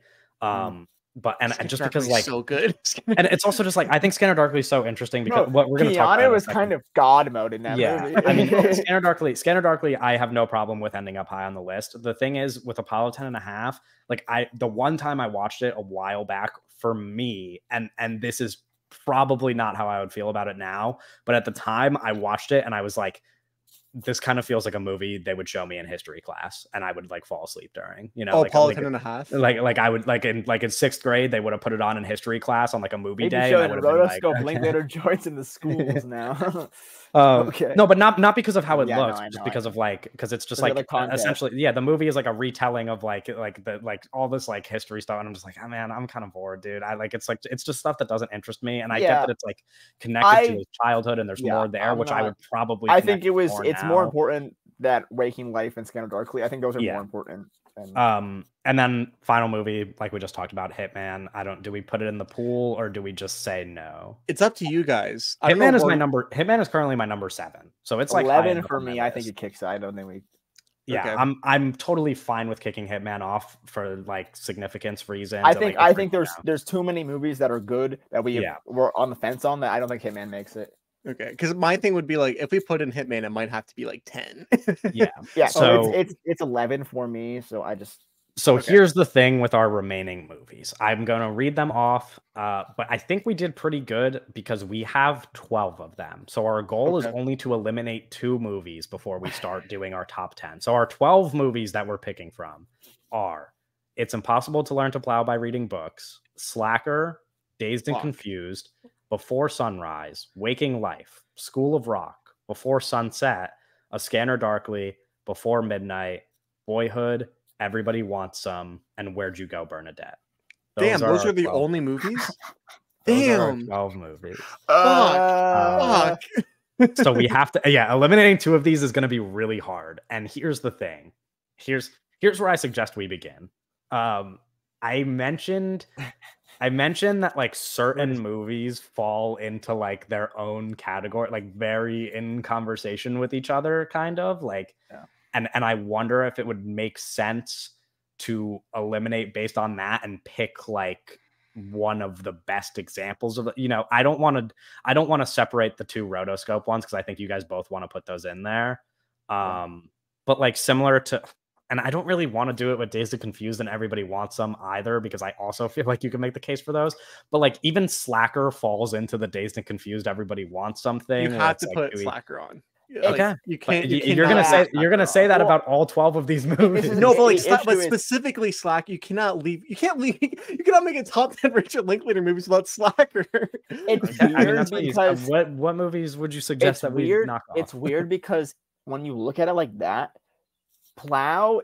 There's a direct line from Plow, Slacker, Dazed and Confused, and Everybody Wants Them. Like that's just like him, like growing into a filmmaker. Like but Plow becomes Slacker. I mean, that's your favorite. Plow is your number 1, correct? Yeah. Plow becomes Slacker. I don't think Slacker becomes Dazed and Confused. Okay, what if we no leave matter off what? Let's make this one agreement. To leave off Boyhood. I would say Boyhood and School of Rock, maybe. I just think leave off those 2. I'm cool with that. And then everybody wins. And we leave Where'd You Go, Bernadette? That would be really. You'd be doing something really kind to me. Like, I think we do that. I think we just. I think the easy thing is just those 2 are not my top 10. School of Rock and Boyhood. I like School of Rock. I don't give a fuck. You know what I mean, though. I love School of Rock, but Boyhood. I love. All I was gonna say is that we have to agree that all of our number 1s make the 10, which I think is happening if we knock those 2 off. So yes, I guess that's. I guess we can do that. I think that's the. Unless is there a different suggestion? Anybody? I think School of Rock and Boyhood make the most sense to leave off. 2 things that which feel bizarre to leave off because they're both important parts of his career, but also it's our list. It's our list, and they're also represented by other things. Mm-hmm. Like because so many of these movies are in conversation with each other, they're represented by other movies. Like Boyhood is kind of represented by the Before trilogy in terms of like doing something over a long period of time, and like School of Rock. I guess School of Rock is kind of its own thing because it's not entirely similar to his other movies, but like it's I don't mind it being. I mean, it's my number 9, and Owen said it's like his number 13 or whatever, right? Like it's probably a bit lower on your list as well, Doug. School of Rock. Like it's I don't think it falls. Boyhood like and the School of Rock are 12 and 13. Yeah, I didn't make a list before this because I didn't want to. I wanted to figure this out in my own brain while we were talking about it. Right. Because I also my list isn't concrete either. Well, it's like for me, it's like 3 through 12 are all the same rating. So it's like these are just here for me to be like. And I'm not looking at my ratings. So here's what I have. I'm looking at the list of movies we have agreed on, and I just on like a letterbox list, but like in a way where I can't see my ratings. So I'm just like, because I don't want to be a slave to the number. That's also why like I haven't rated Dazed and Confused either, because I don't want to like be like, oh, I only gave this like I want to be like that makes flexible in the conversation. Okay. Yeah. Okay, so we have our 10 movies then, I guess. And now the goal essentially is for us to rank these 10. And like I said earlier, the plan, it's not going, it's we're not picking these like just, like we can't just suggest it and then it's over. But the goal is I will suggest our number 10 pick. They can push back. If they end up saying something else, we'll come to an agreement, and then Owen can suggest our number 9 until we'll rotate just for the sense of like having some kind of loose structure, but nobody is picking the spot. I'm going to start by suggesting. You're gonna make me mad, all right? No, I don't think so. Okay. Here's what I'm going to suggest. And I feel like you guys can agree on this one. But Owen might push back. I think our number 10, and let me give the reason first. Okay. Our number 10 should be Waking Life because Doug has not seen it. God damn it. No, but hear me out. But A Scanner Darkly is going to be high on the list, and Waking Life is my number 12. So, and since only 2 of us have seen it, I think it's fair to put it at number 10. it's still on the list, but like, you know, like it's like I feel like it's like the most logical one because we're gonna put A Scanner Darkly high, and so Waking Life makes sense because every other movie on here except for Bernadette, all three of us have seen, right? No, Doug didn't see Plow. I didn't see Plow, which I was gonna watch it this morning. That's Owen's number one, so that will also be higher than Waking Life. Yeah, I was gonna watch it this morning, but yeah, it's Plow is Owen's number one, and it's higher than Waking Life for me, so it makes sense to put Waking Life behind it. And then Bernadette is the only other one that two of us have seen. So it's either I'm fine with doing 10, 9, Waking Life, and Bernadette. If you want to flip them, that's fine. But I feel like logically that should be our 10 and 9. Yeah. So I'm fine with this. It's not where I would want it to be, but I don't think this is one that I'm like super like. It's not something I'm like here to fight for. I think Waking Life's incredible, and it's like I could flip. I was flipping between Dazed and Confused and Waking Life for like a similar spot. But I think I'm cool with it being 10. I think there's some other stuff that I'm more like pushing to be higher than this.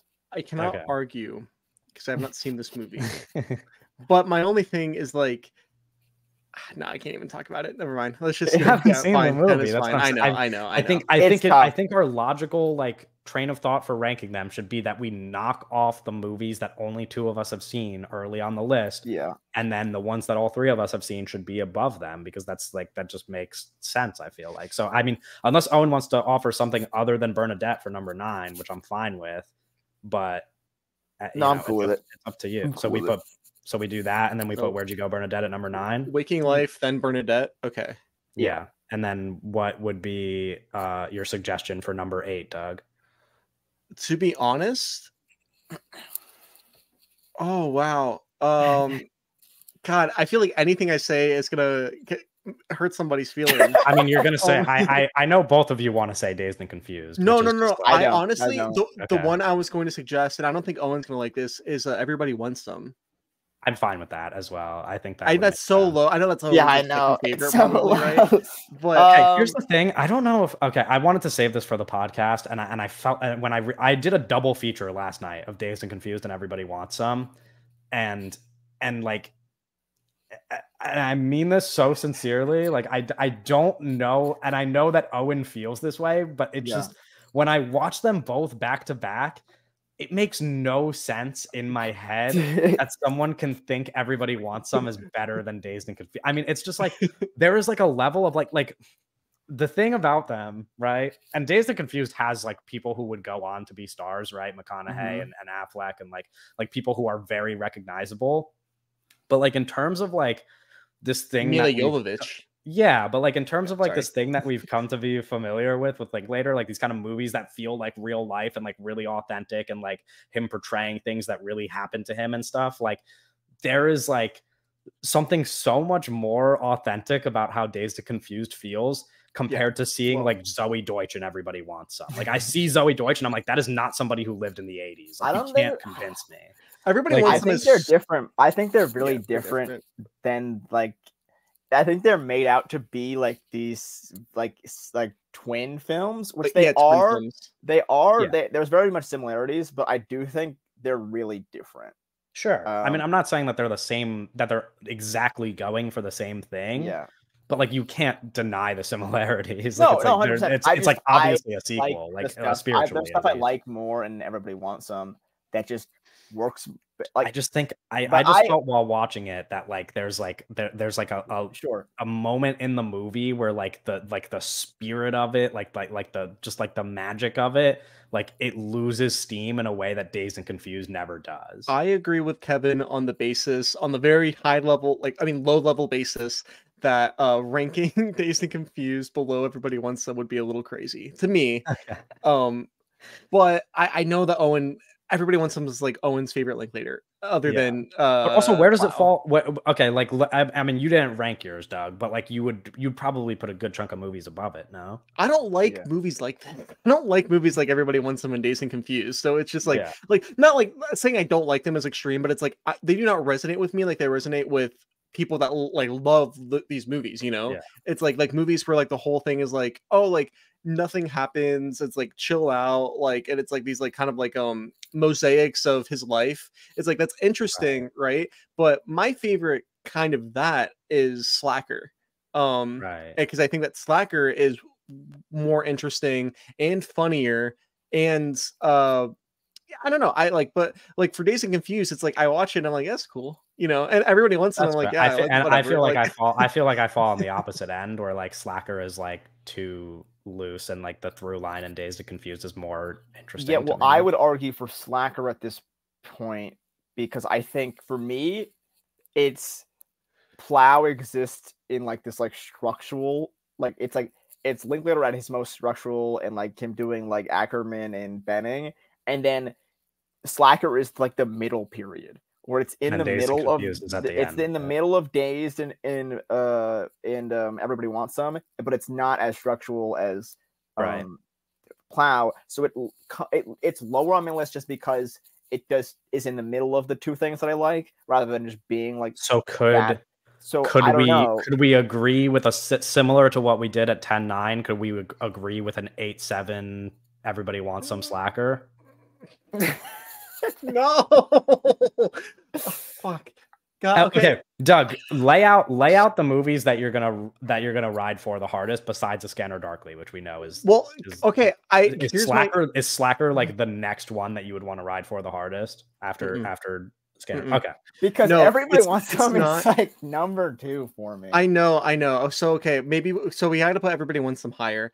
Okay, here's my thing here, because I don't want to put Slacker this low, just because I'm like, that's so like, what to me, I guess some people would consider Dazed and Confused, but to me, when it's like people bring up like the Linklater thing, like the walk and talk. Slacker, I'm like, that's like Slacker. It's like, because that whole movie are people, you know, like just hanging out, not saying anything, and it's like we like just like walk, and then we meet another person, and then we meet another person. when you watch the director's commentary of Dazed and Confused, like essentially his whole thing is him being like this.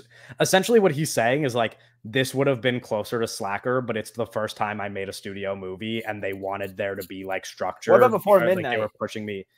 That's what I was also going to bring up. I'm not going to lie. I was going to suggest Before Midnight. I was going between Before Midnight and Everybody Wants Some, because I know Kevin was going to. Okay, my thing was that I was just not going to mention those movies because I was going to hope that they just somehow all three magically sneak into the top 5. Also, here my thing was also, I have no idea how either of you fucking rank like the trilogy, because you guys both of them have all 3 of them rated the same.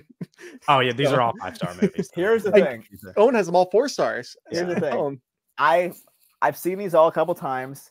I went and saw them all at 35 millimeter back to back. Fucking badass. I left the theater being like, I don't know which one's my favorite. Yeah. Like every time I watch this movie, you're in the bathroom to go, like after like the first one plays, you're in the bathroom for the second one. People are like talking about like how they rank them. No one. It's like it's so random. Like and on any given day, I could say one or the other.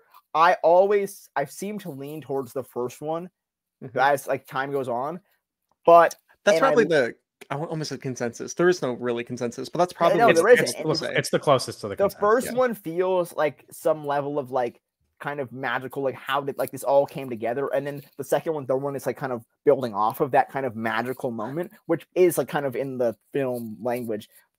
And Midnight kind of always feels like the later, like the one that's kind of off, but I still really love it. It's really high, but like once you, and I'll say the same thing, which is that like on my Letterboxd list, like on my like ranking list, in the description, I literally put that my numbers 2 to 4, I just put them in release order because they're all tied for number 2. Like none of them are 2 and none of them are 4, but like the thing is for me is that they're arguing like my two, and then someone else is not. And there's no one has Slacker at 2, right? This is what we're saying.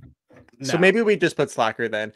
To me, that feels kind of crazy just because of how I look at his oeuvre, but I understand if you just have a different perspective. Yeah, I mean, Slacker is lower on my list as well because I really like it, but something has to be in that spot. Like, it's crazy for me to have Where Do You Go, Bernadette at 10, but it's just like something has to be 10. Like, I just can't. Well, everything can't be is one. there? Man, I would really rather put before, but again, that's just my. But Slacker's not in your top two. My top, no, Slacker's not on my top two, and then, which is like that's the thing that we're yeah. It's not in Owen's top two, and it's not in mine, and then that would leave one more spot before we get to our top six, where all of our top twos could be represented. Okay, so when you put it like this, I feel like we're going in a direction where we can kind of like see all of our top two movies in the Slacker, top six, Midnight, everybody will be. Or Slacker, Midnight Sun, or Everybody Wants Them. Is that what we're doing, or like something like that? I think I would be comfortable putting. I was gonna say Midnight at 6 and Everybody Wants Them at 7, but if you want to flip them, I wouldn't hate it. I mean, I don't care, but that's just like those three, right? That's what we're talking about right now. Yeah, I think probably right. Yeah, that makes sense to me. So Slacker is 8. We're agreeing on, and then we have to pick really between. For 7 and 6, we have to pick between Midnight and Everybody Wants Some. I would put Midnight above Everybody Wants Some personally. Okay. But... yeah, and it's above Everybody Wants Some for me as well. So I don't. Is that? Yeah, it's fine. Okay, so then we put Everybody Wants Some at 7, and then number 6 is Before Midnight, and now we're into the top 5. Now we have fun. This is the fun part of the ranking. Yeah, well, but also like now I feel like the stakes for me are not because I'm gonna see the movies that I want to see at the top, so I don't think I'm gonna be that upset regardless of how we go here. So what do we have left? So the movies we have left are It's Impossible to Learn to Plow by Reading Books, Dazed and Confused, the first two Before movies, A Scanner Darkly, and is that it? Yeah, because 2 movies from the Before movies, right? So Scanner Darkly, Before Sunrise and Before Sunset, Dazed and Confused, and It's Impossible to Learn to Plow by Reading Books. Is the 5. I have a very strong opinion about about one ranking on this thing that I feel like it might end up happening, but other than that, I don't know what to do here. I think there's 3 movies that have it. Here's the thing is that I know at this point in the list, you guys are going to push for Dazed and Confused at 5. I would be comfortable. Oh, okay. That's strange to me, but also I don't know what what I was going to suggest is that the agreement we came to at the beginning of the list excluded one movie, which has now made its way into the top 5. Yeah. So I think we should put It's Impossible to Learn to Plow by Reading Books here because only 2 of us have seen it and it has entered the top 5. Yeah. Well, how do you feel about the movie though, Kevin? Oh, I loved it. I thought it was really good. I mean, it's my number 8, maybe my number 7 or 6 if I watch it a second time. I told Owen I want to watch it back with the director's commentary. I just there was no time for me to watch any of these movies twice before recording. Otherwise, there's probably some movies that I would have watched more than once. I thought it was great, and I think it almost I didn't put this in my review, but I almost feel like you can't really like his movies and dislike this one. It's so it informs so much of the movies that come after it that it's almost like it's impossible to not recognize. It is literally doing what every movie he makes in his career after it does, but just before all of that. There's so many clear moments in it that are this is the Before trilogy, and there's so many moments where it's this is Slacker or whatever. You can't not see that stuff in this movie, so it's almost impossible to not appreciate it. Impossible to learn to plow by reading books. But also from an art, it's also about him being a filmmaker and what it means to make art, and so it's significant. I just don't think that we could put it higher on the list when 2 of us have seen it. Tough. And we've seen I'll kind of do my little spiel about it. It's Richard Linklater made this movie when he was 27 years old, which feels a little almost being in my shoes right now. It feels old, which we say a lot of times we're talking about these filmmakers making movies 21 and stuff. Yeah. And obviously there's tons of filmmakers that make movies later on, but this being his feature length debut and not a big no one saw this movie, right? But making him at 27. And it's basically him being he didn't go to film school. He hung around film schools. But this was him.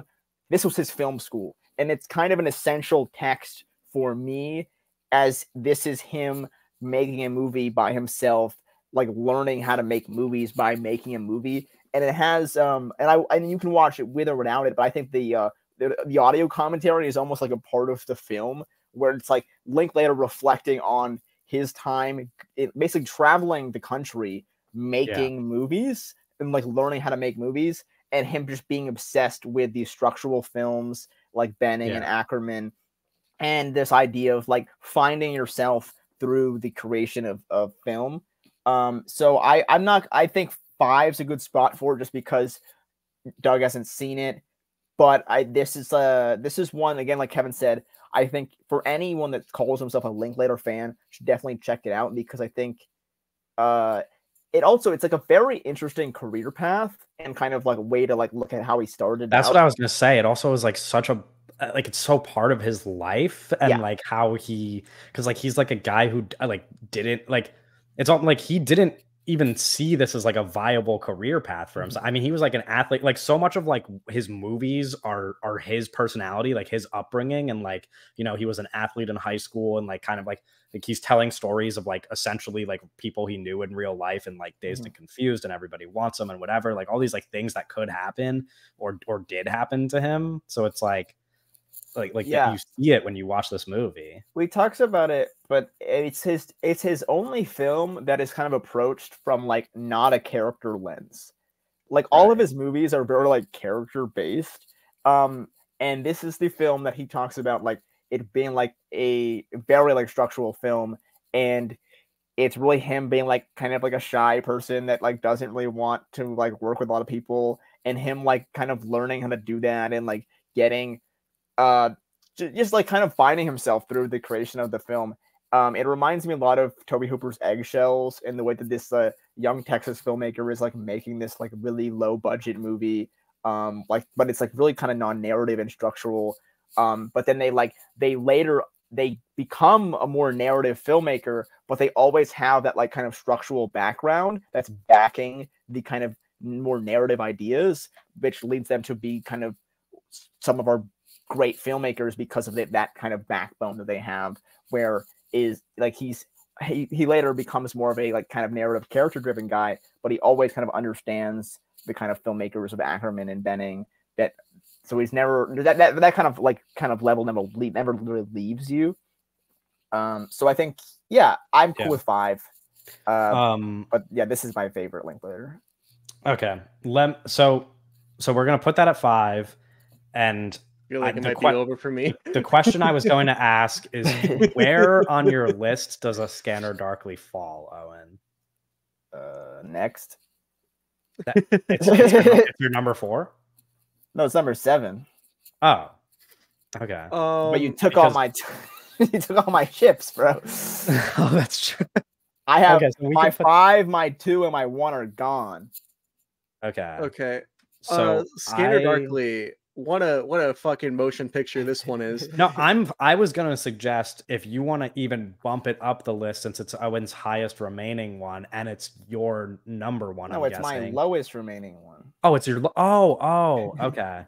Yeah. Oh, well then maybe we do. It's over for Scanner Dark. It's over. I cannot argue this one up the chain anymore, which is fine. It happens. Kind of career. It's also my lowest remaining. Robert Downey Jr.'s maybe best performance. Dude, Winona this Ryder is incredible. Fucking crazy. This movie is fucking crazy. This movie kind of captures what drug-induced paranoia really feels like in a way that is insane. This movie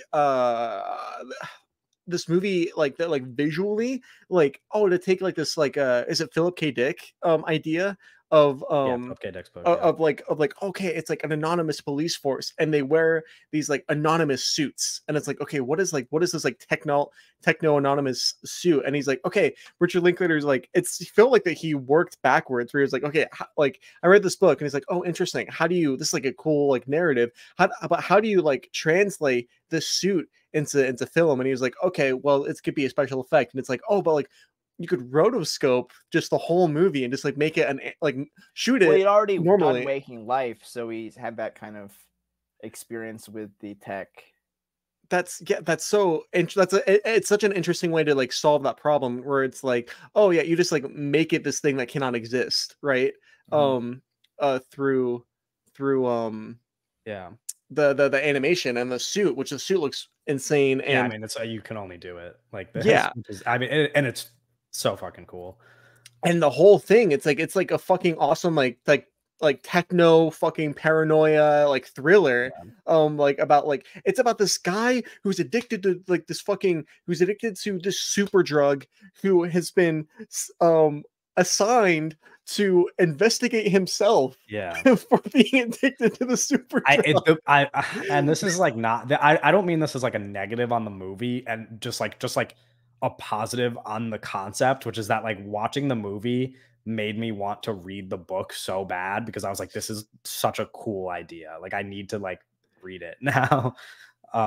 It's so fucking swag, bro. Yeah. This movie, I don't know, that's all I gotta like. No, yeah, my only thing and like the only reason why it's probably lower on my list in like the least surprising like Kevin way is that I wish I liked so much, especially at the end, but really like throughout the Keanu Reeves, Winona Ryder stuff, that like the Robert Downey Jr., Woody Harrelson stuff that makes up like most of the middle of the movie. I was just like, I would kind of wish Winona Ryder was here. I love those like, guys. But I love those Woody guys. Harrelson I mean, I love Woody Harrelson and everything. Like he's just one of my favorite actors ever. Like except for that fucking Planet of the Apes movie we talked about, he really wasn't good in that. But like, but in general, like I love Woody Harrelson all the time. Like I love that. Like he's just like a guy who I'm excited to see on the screen, and probably similar case for Robert Downey Jr. most of the time when he's not playing Iron Man. But like, I just like was so much missed out on a decade of Robert. Right, he could have been so good. I mean, he could like he still is so good. He feels a little too old now to play like this like stoner guy, but he's kind of the perfect like stoner guy. Yeah, I mean, this is like an all-time performance in his career. I think, like without a doubt. Yeah, but like he's so good.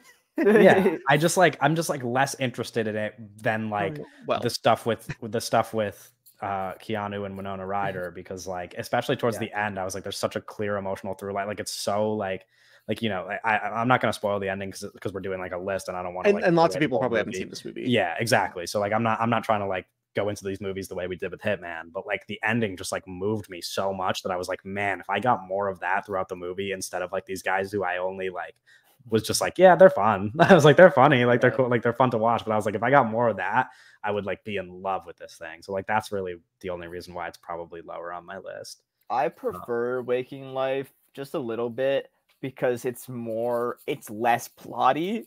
Which I think is like, and again, like I give them the same rating, like they're like 2 spots away from each other. But Waking Life's a little higher for me just because it's like more kind of flowy like dreams. Yeah.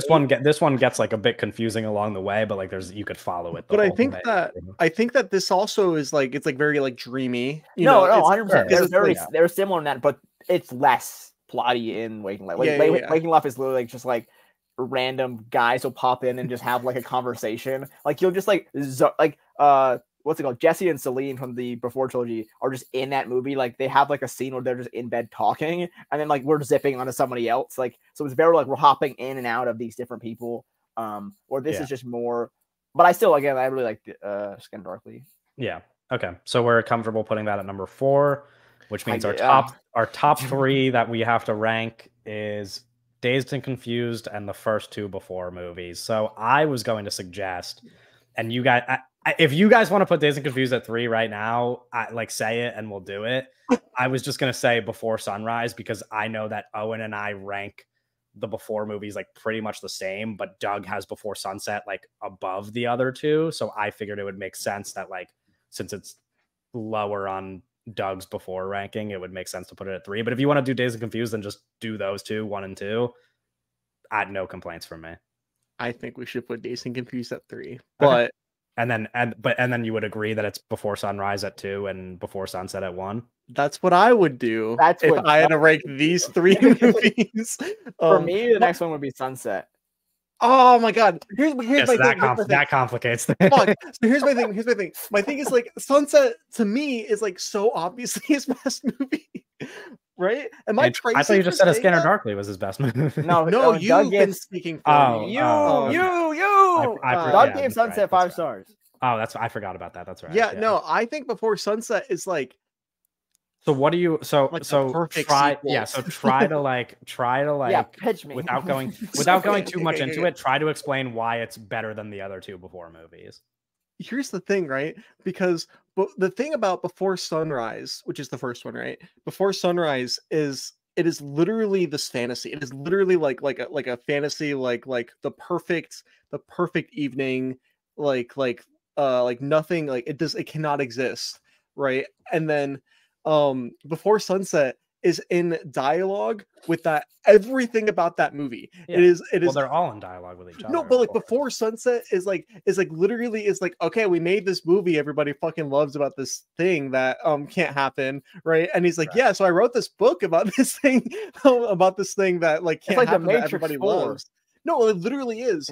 And Before Sunset is like also formally fascinating because like it is like the best fucking looking movie ever. Movies, like, it looks so fucking good. It's so warm and like the Technicolor Ethan Hawke looks like shit. Yeah, of course, obviously, duh. He looks like shit in every movie. But like that is the biggest issue for me in that movie. Is he looks so stupid. I hate how he looks. But and like the whole movie isn't real time. It is just like actually 80 minutes of these people. Like there's like literally, unless I'm dumb and missed it, I don't think there's a single time jump in the whole movie. There's not a time jump, but I imagine there's not a time jump, but also like I think it feels like it's actually real time. I think they're suggesting it's a little bit longer than an hour and 20 minutes because I really don't think they are. No, because he has to get on that plane. Yeah, no, I know. In the beginning, they're like, he's like, hey, like you got to leave by this time, and he's like, oh shit, so okay.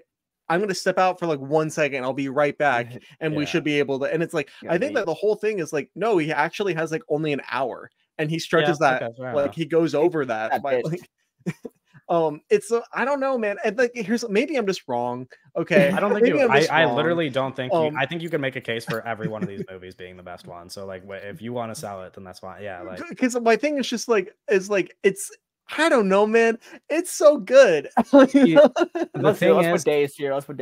So the thing with Before Sunset for me was that up until this rewatch, like this past week, it was so clearly my favorite. Like when I was young, because I haven't watched these movies in a couple of years, and Before Sunset like was my favorite, and now rewatching them, I was like, it probably still is. Like it's hard. I like to be in the Matrix.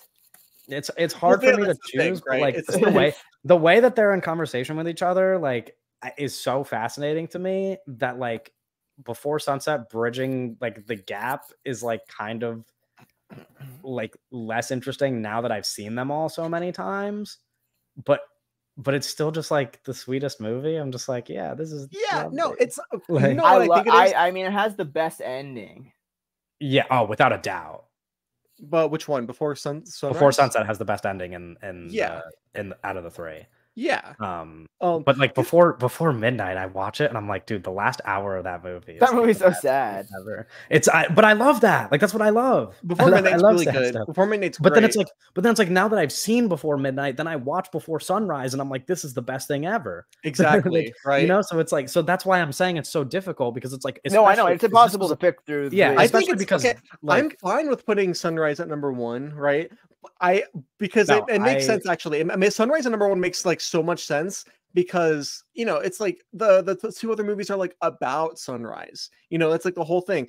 Whole movie is about like the whole trilogy is about like Richard Linklater made a perfect movie called Before Sunrise about this one fucking afternoon, and then the next 2 movies are like about that afternoon. But I think that Before Sunset expands on it in the most interesting way, where it's acknowledging like, oh, this was like literally a fairy tale. This is a fairy tale, and now Julie Delpy is in the car crying, being like, why did you fucking write a book about this fairy tale, you bastard? You're fucking married now, you know, like that's what I mean. Like it's, and I think it'll be interesting, especially because like this is your first time watching any of these movies. Like now that I've seen them all so many times, when I go back and watch Before Sunrise, I'm just like, this is because it's not the movie that I thought it was the first time I watched it before I had seen the other two. Like the first time I watched it, it's that movie you're talking about that is like this perfect fairy tale. And like if you're a person who just likes like romantic movies, you're like, this is the most romantic thing I've ever seen.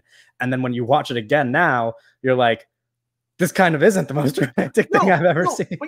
But like, it is though. Still. It is. No, yeah. It's like, it's both at the same time. Because I also, here's my thing about, I forgot I was going to bring this up and I forgot I didn't mention this earlier. I don't like Ethan Hawke's character in Before Sunrise. Yeah. Like openly, I think he's annoying. I think he's annoying. If I was hanging around him and Julie Delpy, I would be like, this fucking pick me asshole. Yeah. Like, I agree. And I think, like there's the scene where he's, and this all goes into the movie. It's a part of the text, right? But there's like that scene where like the palm reading scene where I'm like, this fucking guy, dude, like shut the fuck up. Yeah, no, like, that part annoys the fuck out of me. Yeah, like I don't like him, but then he kind of like goes back on it in the later movies, and he's like, this is fucking real life, dude. Like it's like you don't fall in love with like the idea of a person, like you fall in love with them over time, and they're like not that person. Like it's like they all. I'm almost talking myself into like you gotta go being days here. sure have we done that yet? Have we done Dazed at 3? No, I think talking about these movies has convinced me that even though Dazed and Confused is my favorite, it should be number 3 on the list. So and it's like, which one are we putting in, 1 or 2? Yeah, that's the thing. I'm honestly, so obviously I think Sunset should be number 1. I think Sunset is it might be the greatest sequel ever made. Just like the way that it expands on the original is so insane. Yeah. But I think that because Sunrise is like this kernel kind of like, and it would make sense to be the number 1. Yeah. Yeah. And it's also higher on Owen was going to say Before Sunrise is above Sunset, right? Mm-hmm. And I would probably, I don't think I could decide. And if Doug's going to for me, like Doug said, I think, yeah. Like Doug said, I have 3. I could flip-flop on all 3 of these at all times, but Sunrise is higher for me because it is the first one. There's kind of that kind of magicalness to that first one where it's like, I'm cool with either way, but there's this level of like this kind of everything kind of coming together to make this first movie that just sets it apart a little bit for me. Okay. So we have a list then. This is a million times more civil than I thought this was going to go. This is like the most we've ever respected each other for an hour, like at a time ever. Yeah, well, it helps that we all like these movies, and the ones that like we feel really strongly about, we were just kind of like, yeah, I mean, sure, yeah, we were like, whatever. and which is like true. That's what I was saying. I was like, it would make sense that for a Richard Linklater list, we're like a bit chill, There's chill guys. I think it is funny that we ended up with the Scanner Darkly above It's Impossible to Plow. It's your fault, dog. It's I know, your I'm fault. sorry. So reading back our list for the listener, this is our top 10 collective Richard Linklater movies, starting from 10 to 1. Number 10, Waking Life. Number 9, Where'd You Go, Bernadette? Number 8, Slacker. Number 7, Everybody Wants Some. Number 6, Before Midnight. Number 5, It's Impossible to Learn to Plow by Reading Books. Number 4, A Scanner Darkly. Number 3, Dazed and Confused. Number 2, Before Sunset. And number 1, Before Sunrise. For an editorial list, it could have been a lot worse. This is pretty good. I feel like we did really listening good. back. I imagined watching Bernadette and things could have got crazy. Things could have got really crazy. Because I think if all 3 of us had seen all 10 of these movies, it would have been a little bit more hectic. I think this is a good list. I feel like I think if all 3 of us had seen this, it would have been just as easy to come to a consensus, probably been easier. I imagine Plow would have been a little higher if I had seen it. I feel kind of, it's very silly I didn't watch it. I don't know. I'm curious how the listeners will feel about from our 12, us picking School of Rock and Boyhood to have cut from the top 10. Like, I'm curious how people will think those fall into this list of 10. There will be riots in the streets. making a Richard Linklater list without Boyhood, people are probably like, that's a bizarre thing to do. It would have been 10. We could always go back and correct we'll this be 5 back years from now. Next year. When Blue Moon comes out. Well, not Blue Moon. What's it called? No, it's a French New Wave movie. Yeah, it's French New Wave movie. That's right. I'm going to give 5 stars to... Yeah, that shit seems exciting. But also, like, Zoe Deutsch, welcome back. We gotta get her out of Hollywood. She's not in Hollywood. She's in France. Anyway, you guys might not remember this because this took a little while, but we do have a lot of news to talk about. Oh, right. Shit. There is a bunch, so we're gonna do that, and obviously, hello, Sony. Reminding people, as always, to like, comment, and subscribe, especially now because we did this top 10 list, so you can give us feedback on what you think about our little Richard Linklater ranking, and rate the episode, all that stuff. Follow us on Twitter and whatever. Maybe don't follow us on Twitter the way that Twitter's going right now, but especially for Doug, who hates Twitter's update.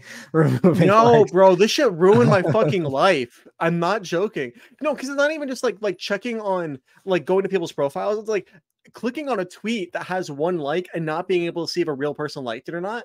Shit like that is like, it's like actually making me lose my fucking mind. Yeah, I get it. Anyway, yeah, I had, like, not even exaggerating, like 15 pieces of news, so I cut a bunch out. Apologies to the people who really care about news. So hopefully I picked, like, I guess the most exciting ones. If there's big stuff you forgot, I'll just starting with Robert Pattinson and Parker Finn to produce a remake of the 1981 horror film Possession. Pattinson's acting involvement will be clarified as the script and schedules develop. What the fuck are we doing? Rob, please. No, like, to me, this is like legitimately feels like, oh, this is the downfall of Robert Pattinson. It's like this decision. I feel like it won't be if he's like a minor role. No, the fact that he's producing the movie is like, well, sure, but like, but like, you know how many guys he knows? You know how many guys he knows? First probably off, a lot. Like, this shouldn't be a movie, but if this was a movie, you know how many guys he knows, and he's like Parker Finn.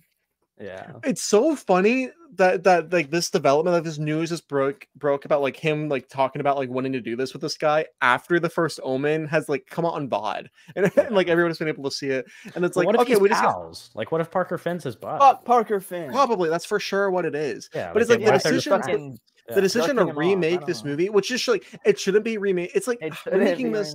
No, it's like such a weird fucking movie to remake. It's like, I can't even think of another example. Like, because it's like, I don't even know why. It would be like remaking they do, you know what, they do remake fucking shit like this. I was gonna say it's like remaking something like Martyrs, but they did remake that, and it was really bad. Martyrs, yeah, it was bad. Yeah.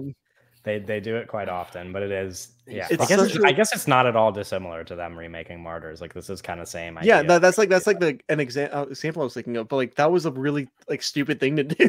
Yeah, it's just like things and it always comes down to like movies that are like underseen because they're like international movies from like. But the thing is, Possession is not underseen though. Sure, but but like for who? Everybody that's like. It's a big movie. It is like one of like the, I would argue it's one of like the tweeting about it movies, you know? Yeah. It's like that, like, bro, nobody in my day-to-day life would know what Possession is. If you could fly to Possession, you could fly to fucking New York and probably see it's not because it's in English. And you could fly to New York and see Possession in theaters within a week of landing, probably. Because that's how often it plays at fucking rep theaters. No, that's how often it plays at fucking rep theaters, dude. If this movie was in English, they wouldn't remake it. It is in English. No, I mean, like, yeah. If it wasn't made by, no, I know. I'm saying like international director. I know. That's what I'm saying. It's crazy. It's just so crazy. It's not even in a foreign language. But it's just ridiculous. No, it's ridiculous. I at least you guys are more excited about the next piece of news. Kind of. I'm not. Well, Owen's not as excited because it involves TV, but this is gonna be gets you to watch TV, which is that Hunter Schafer joining Michelle Yeoh in Blade Runner 2099 at Amazon. Yeah, we talked about this a little bit already. Cool. I'm excited because guess what? I like fucking cyberpunk shit, and I like Hunter Schafer's hot as fuck. You know, put her as like a cyborg or whatever. Who gives a fuck? Give her a gun. It'll be cool. Like, you know. Okay. That's my analysis. Television. If you don't like that, we have three more pieces of news in a row that are television related. starting with production on Euphoria season 3 is tentatively scheduled to begin later this year, although not yet confirmed. But Casey Bloys confirms that Zendaya, Hunter Schafer, Jacob Elordi, Sydney Sweeney, and Alexa Demi are confirmed to be returning. And he says that one of the issues is that Sam Levinson doesn't want to have it in high school anymore, but he is busy writing and excited about it. So listen, an brother, excited Sam Levinson is always a thing to fear. Sam Levinson's possession. We can. That would be more interesting. It would be more interesting. Yeah. That would be more interesting. I'd it would be bad, but that would be more interesting. Like straight up. But the thing, straight up. Yeah, no. Euphoria season 3. You can't believe it until you see it. We got to see something. We got to see set photos. You said it wasn't getting made, and now it's closer to being made, but also probably still not getting made somehow. Right? Yeah. The season's not written yet. Like, what are we? Yeah, the season is not written, but which is strange. Like, it's like the season's not written, but now they have like a tentative agreement to begin filming this year, which like, and they say that the cast is coming back, but it's like, does that? I don't know. Bro, like the report we talked about on the podcast a while ago was that they're like allowed to accept projects until like they set a production for it. But then it's like, what if they accept another project? And do they just miracle?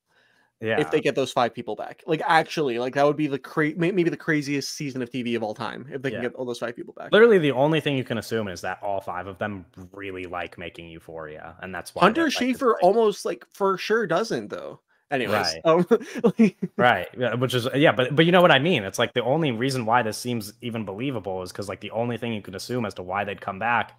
I know they all really love. They all probably respect him as an artist, which is strange. But yeah. Actors have bad taste. But yeah, right. And then final piece of TV news is not as big of a piece of TV news. It's just upcoming seasons of shows, one of which is that House of the Dragon has already been renewed for season 3 ahead of season 2 coming out, which the first episode will have aired by the time this episode is out. And then the other one is a show that we all forgot existed, but was kind of a big deal. Production on seasons 2 and 3 of Squid Game have completed. And Squid Game! Season 2 will be released later this year. That was so long ago. I know. It feels like a distant artifact. I feel like I watched the Mr. Beast Squid Game movie like 5 years ago. How do we feel like the second season? Like, do you think people care about this? Like, is season 2 going to come out and be the biggest show on Netflix, like in the same way that like everything's the care anymore? No, but I mean like in a different like culturally the way that season 1 was. Like, do you think people are going to care anymore? I'm not in the Instagram reels like that. I don't even know how I didn't watch the first season. I only watched the Mr. Beast video. But you I didn't even watch you knew how culturally significant. No, I know how like it's like super big. I don't know about the narrative. Was there a cliffhanger? Was there like a natural? I mean, no, it could continue for sure. Yeah, it's not. But is there like intrigue? What like when you watch it when the season ends? Are you like, oh man, I need to like what happens next? Is that a Kevin Durant bobblehead? I would watch. I got at the time that I watched it, which now feels like 4 years ago. Maybe I was excited for a season 2. I don't know that I'm excited for a season 2 now. I'd have to rewatch the first one and probably like it less. Why would you rewatch Squid Game? I won't. I'm saying don't do it. I won't. Don't say I'm going to do that. Doug asked if there was excitement at the end of season 1, and I'm saying, and you say I gotta. At the time that it came out, I would have been excited for a second season. Next piece of news, also something you guys don't care about, I think. Jan Demange is no longer directing Marvel's Blade. Yeah. He's the second director to leave the project. Is this movie happening? Over under. He signed that deal with Mahershala in 2019. Jesus Christ. The movie doesn't have a script. The movie doesn't even have a script. No, that movie's never. No, it has 8 scripts. That movie, you're right. The movie has 10 scripts actually. They haven't fucking picked one. They keep rewriting it. Oh my god. They don't even know what fucking. They don't even know what like. If the movie's a period piece, they don't know if the movie takes place. Mahershala Ali's gonna age out of the role before they like figure out what the fuck's going on. He's not playing Blade. Yeah, there's no and way. Mia Goth is not gonna be in that movie, and it's not gonna ever get made. Yeah, no, they're cooked. But we're getting that cooler joint, so it feels like Blade is such an easy thing to do. Super easy. Like, you know, if you get if you got the right director for it, it would be like Blade movies. Just remember they did get a good. Guillermo del Toro directed a Blade movie, and everybody loves it. Toro. Yeah. Next piece of news. I think I saw Doug talking about this. Sony Pictures Entertainment has acquired Alamo Drafthouse Cinema. I don't really understand this, so so I was. Let's break it down actually for the listener, because I'm sure a lot of people also don't understand it. They're listening. I was gonna make a TikTok about it, and it would have blown up because I know what the fuck I'm talking about, but I didn't. So here's my my TikTok. Here's my TikTok. The movie, The Alamo Drafthouse filed for bankruptcy earlier this year, or maybe it was a few years ago. And basically, because like it's hard to run a movie theater, and the Alamo specifically, it's like their business model is you go in and you're gonna buy food, and that's how that's how they make money. Is that you're gonna they make like these nice auditoriums with like nice like projectors, and you're gonna buy food, and that's. It's not a good business model for a movie theater to make it like a cheap restaurant. Today, people, all the complaint you see from everybody, and the complaint I get from people I know is always like, I don't want to spend $100 at the movies. Yeah. And also another thing to note about the Alamo is that I think before they filed for bankruptcy, the projectionists, all of the projectionists that worked at the Alamo tried to unionize. So then then the Alamo just like got rid of that role. They were like, oh, we just don't need projectionists anymore. So they just like eliminated the projectionist what's it called? Job. Right. Like that's just not a job they have at the Alamo anymore. Wow. I don't know how that works because I do 35mm screenings sometimes. So they just make like a regular theater work, like a. I guess you need to know what you're doing. Like someone working concessions, they just like make them go up there, and I guess, or like the manager. I don't know. I don't know how they do it. But yeah, they just got rid of the projectionist role. But yeah, so yeah, they filed for bankruptcy. So what was going to happen was that unless somebody came in, like a big company came in and purchased the Alamo, they were just gonna, have to like close. Eventually, they're gonna have to close down all of the locations and like sell like the projectors and everything. So that's where Sony comes in. Sony purchased the Alamo. Now, this is very notable because Sony makes movies, and companies that make movies were not allowed. I'm simplifying it, but companies that make movies were not allowed to own movie theaters because it was vertical integration. It was like you can't like. It was like it is a different thing that like corresponds to the success of this other venture that you have. Whatever, it's more complicated than that, but that's reminding me of film class. So at one point, all of the movie theaters were owned by companies specific, like Paramount. Paramount owned all the movie theaters. The government stepped in and was like, "Dog, you cannot own all the fucking movie theaters." So then the way that they solved it was like, if you make movies, you can't own movie theaters. So then it was like, okay, that just like. Then that was how it was for 100 years, basically, and then that like law basically passed because so much time has passed, and now the first person, and that was a few years ago. Now the first person to step in since that has passed is Sony. We're gonna see what happens now because Sony. It's like they could do crazy stuff. I mean, like there's no laws, there's no rules against like Sony owning the Alamo, and then Sony being like, okay, only Sony movies can play at the Alamo. They're not going to do that, right? And you're dumb if you think you could do that. It's a Madam Web weekend. It's a Madam Web, or like what I post was like every Alamo only. It's a Craven month. Well, Spider-Verse. I was like, theoretically, that they wanted to, they could be like the only movie theaters that are playing Spider-Verse 3 are the Alamo. Is the Alamo Draft Alamo to do that? Exactly, though. I think there's one in my like area. Yeah, you would have to drive to New York probably. It's like which they're not going to do that because there's not enough Alamos. The thing about the Alamo that a lot of people that are like, this is a bad thing, this fucking sucks, is like the Alamo. Half of the movies they play there are fucking like old like Possession and shit. It's like it's basically it's like a mainstream rep theater. It's just like a rep theater chain, kind of. They play new movies, and like that's like their big thing. Is like, oh, like come see fucking Deadpool and Wolverine and buy our special Deadpool cocktail. But it's also like the most commercial like rep theater. Exactly. Like they play what's it called? They played Before Sun, like the Before trilogy on 35 at my Alamo location. They played Texas Chainsaw on 35 at my location. They do stuff that other commercial movie theaters don't do, and it is the closest thing to a rep theater that they'll show in the world have. like new stuff that are just like limited. Like like they showed, like I saw the TV Glow earlier, like Agro's Rift and stuff like that. The People's Joker today, and like some the People's more Joker. recent like films, or like that's not going to be at your AMC, or maybe it will be in your AMC down the line. But the Alamo will get them earlier or exclusive. The Alamo is the closest thing to a real art theater that a lot of people, or I guess like specifically a real like rep theater that a lot of if people you're not have in like a in their area, major city. Yeah, and so that's the big thing where it's like, or people like perspective is like, oh, it's bad for Sony to own a movie theater because it's like whatever, like vertical integration and competition, and it's like, yeah, but like the Alamo, it's not like Sony does not own AMC. It's the Alamo Draft House, where it's like nerds go to play fucking trivia at the bar. You know, it's like a lot of fucking food. So yeah, that makes sense. Interesting. Anyways, Our next piece of news, I don't know if you guys are interested in this, a movie adaptation of Until Dawn, the video game. Gary Doberman is right. Oh, I didn't know that. Oh, right. Yeah. I don't know why I didn't connect those dots. Yeah, okay. That's right. Yeah, I don't know anyone. Well, there's like a cast list here as well, and I was gonna name them, but then I realized if I don't know these people, I don't think you guys would know these people because I always know these like random people. I don't know any of these people. Ella Rubin, Michael Camino, Ji Young Yu, Odessa Azion. These all look like social media influencers. You know, I think one of them literally is. Actually, I think one of them is. I think one of them is a TikToker. Or they look like, you know what else? They look like shitty like daytime TV actors. Right. Also, kind of.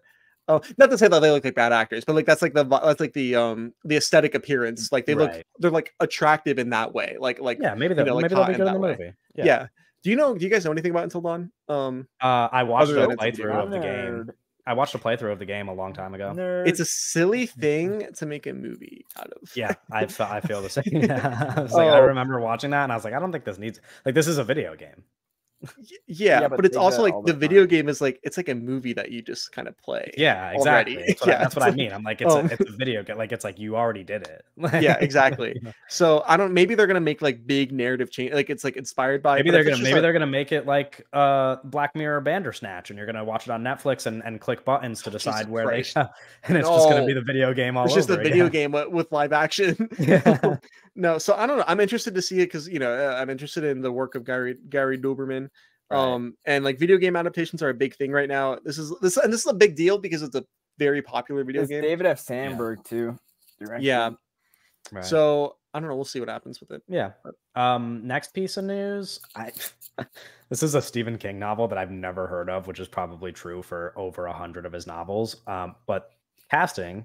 Cooper Hoffman and David Johnson are in talks to lead the film adaptation of Stephen King's The Long Walk. Do you know I see this though?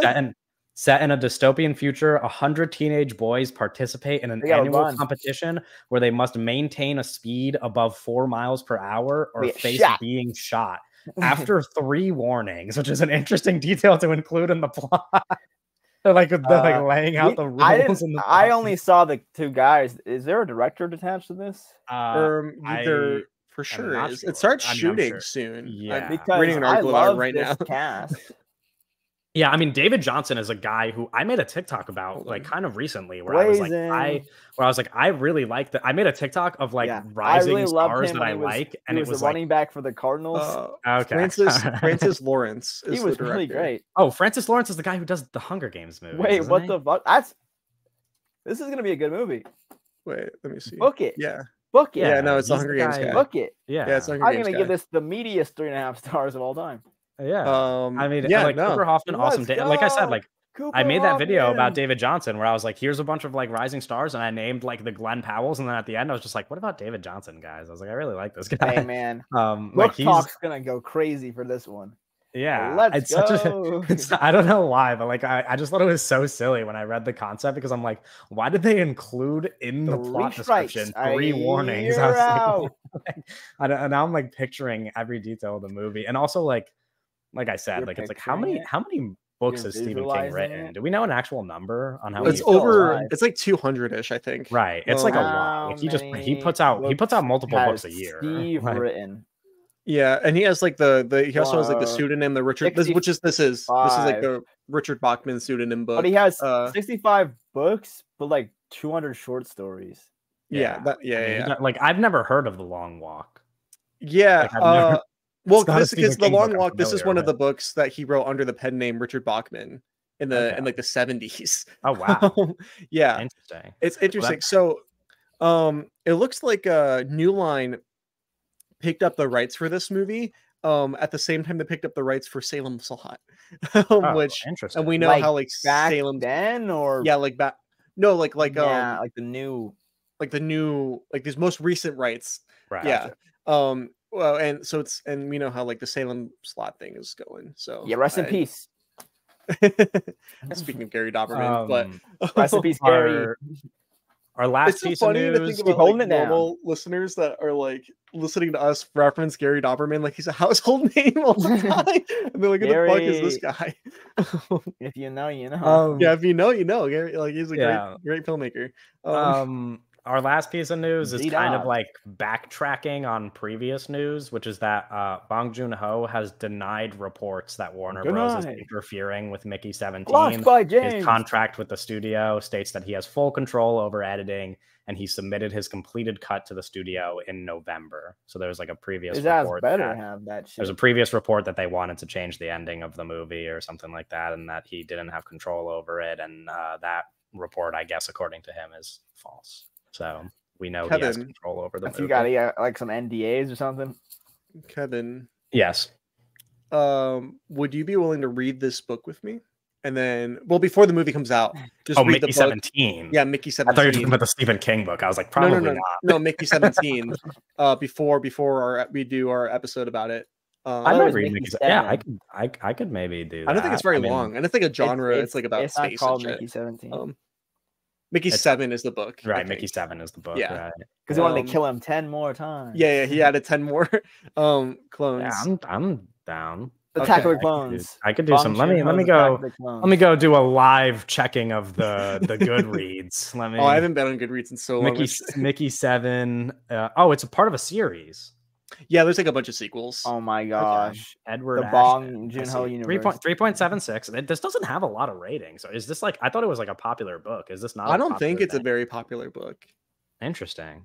Yeah, 3.7. So I don't care about Goodreads ratings. I just want to see what the page number, which I can't seem to find.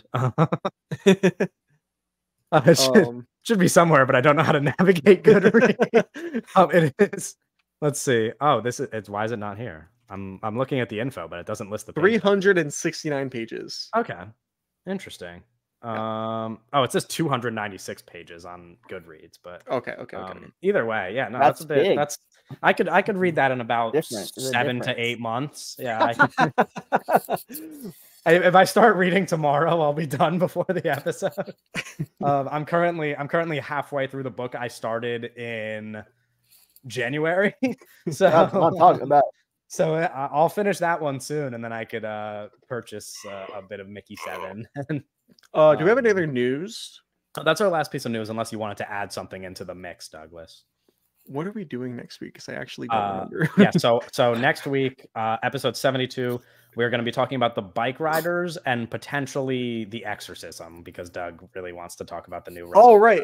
I forgot. The bike riders and the exorcism double feature. Owen looks so tired. Exorcism of the bike riders. Owen's just ready to play 2K. Anyway, those are the two movies for next week. The Dream Shake's calling me, man. We'll see you later.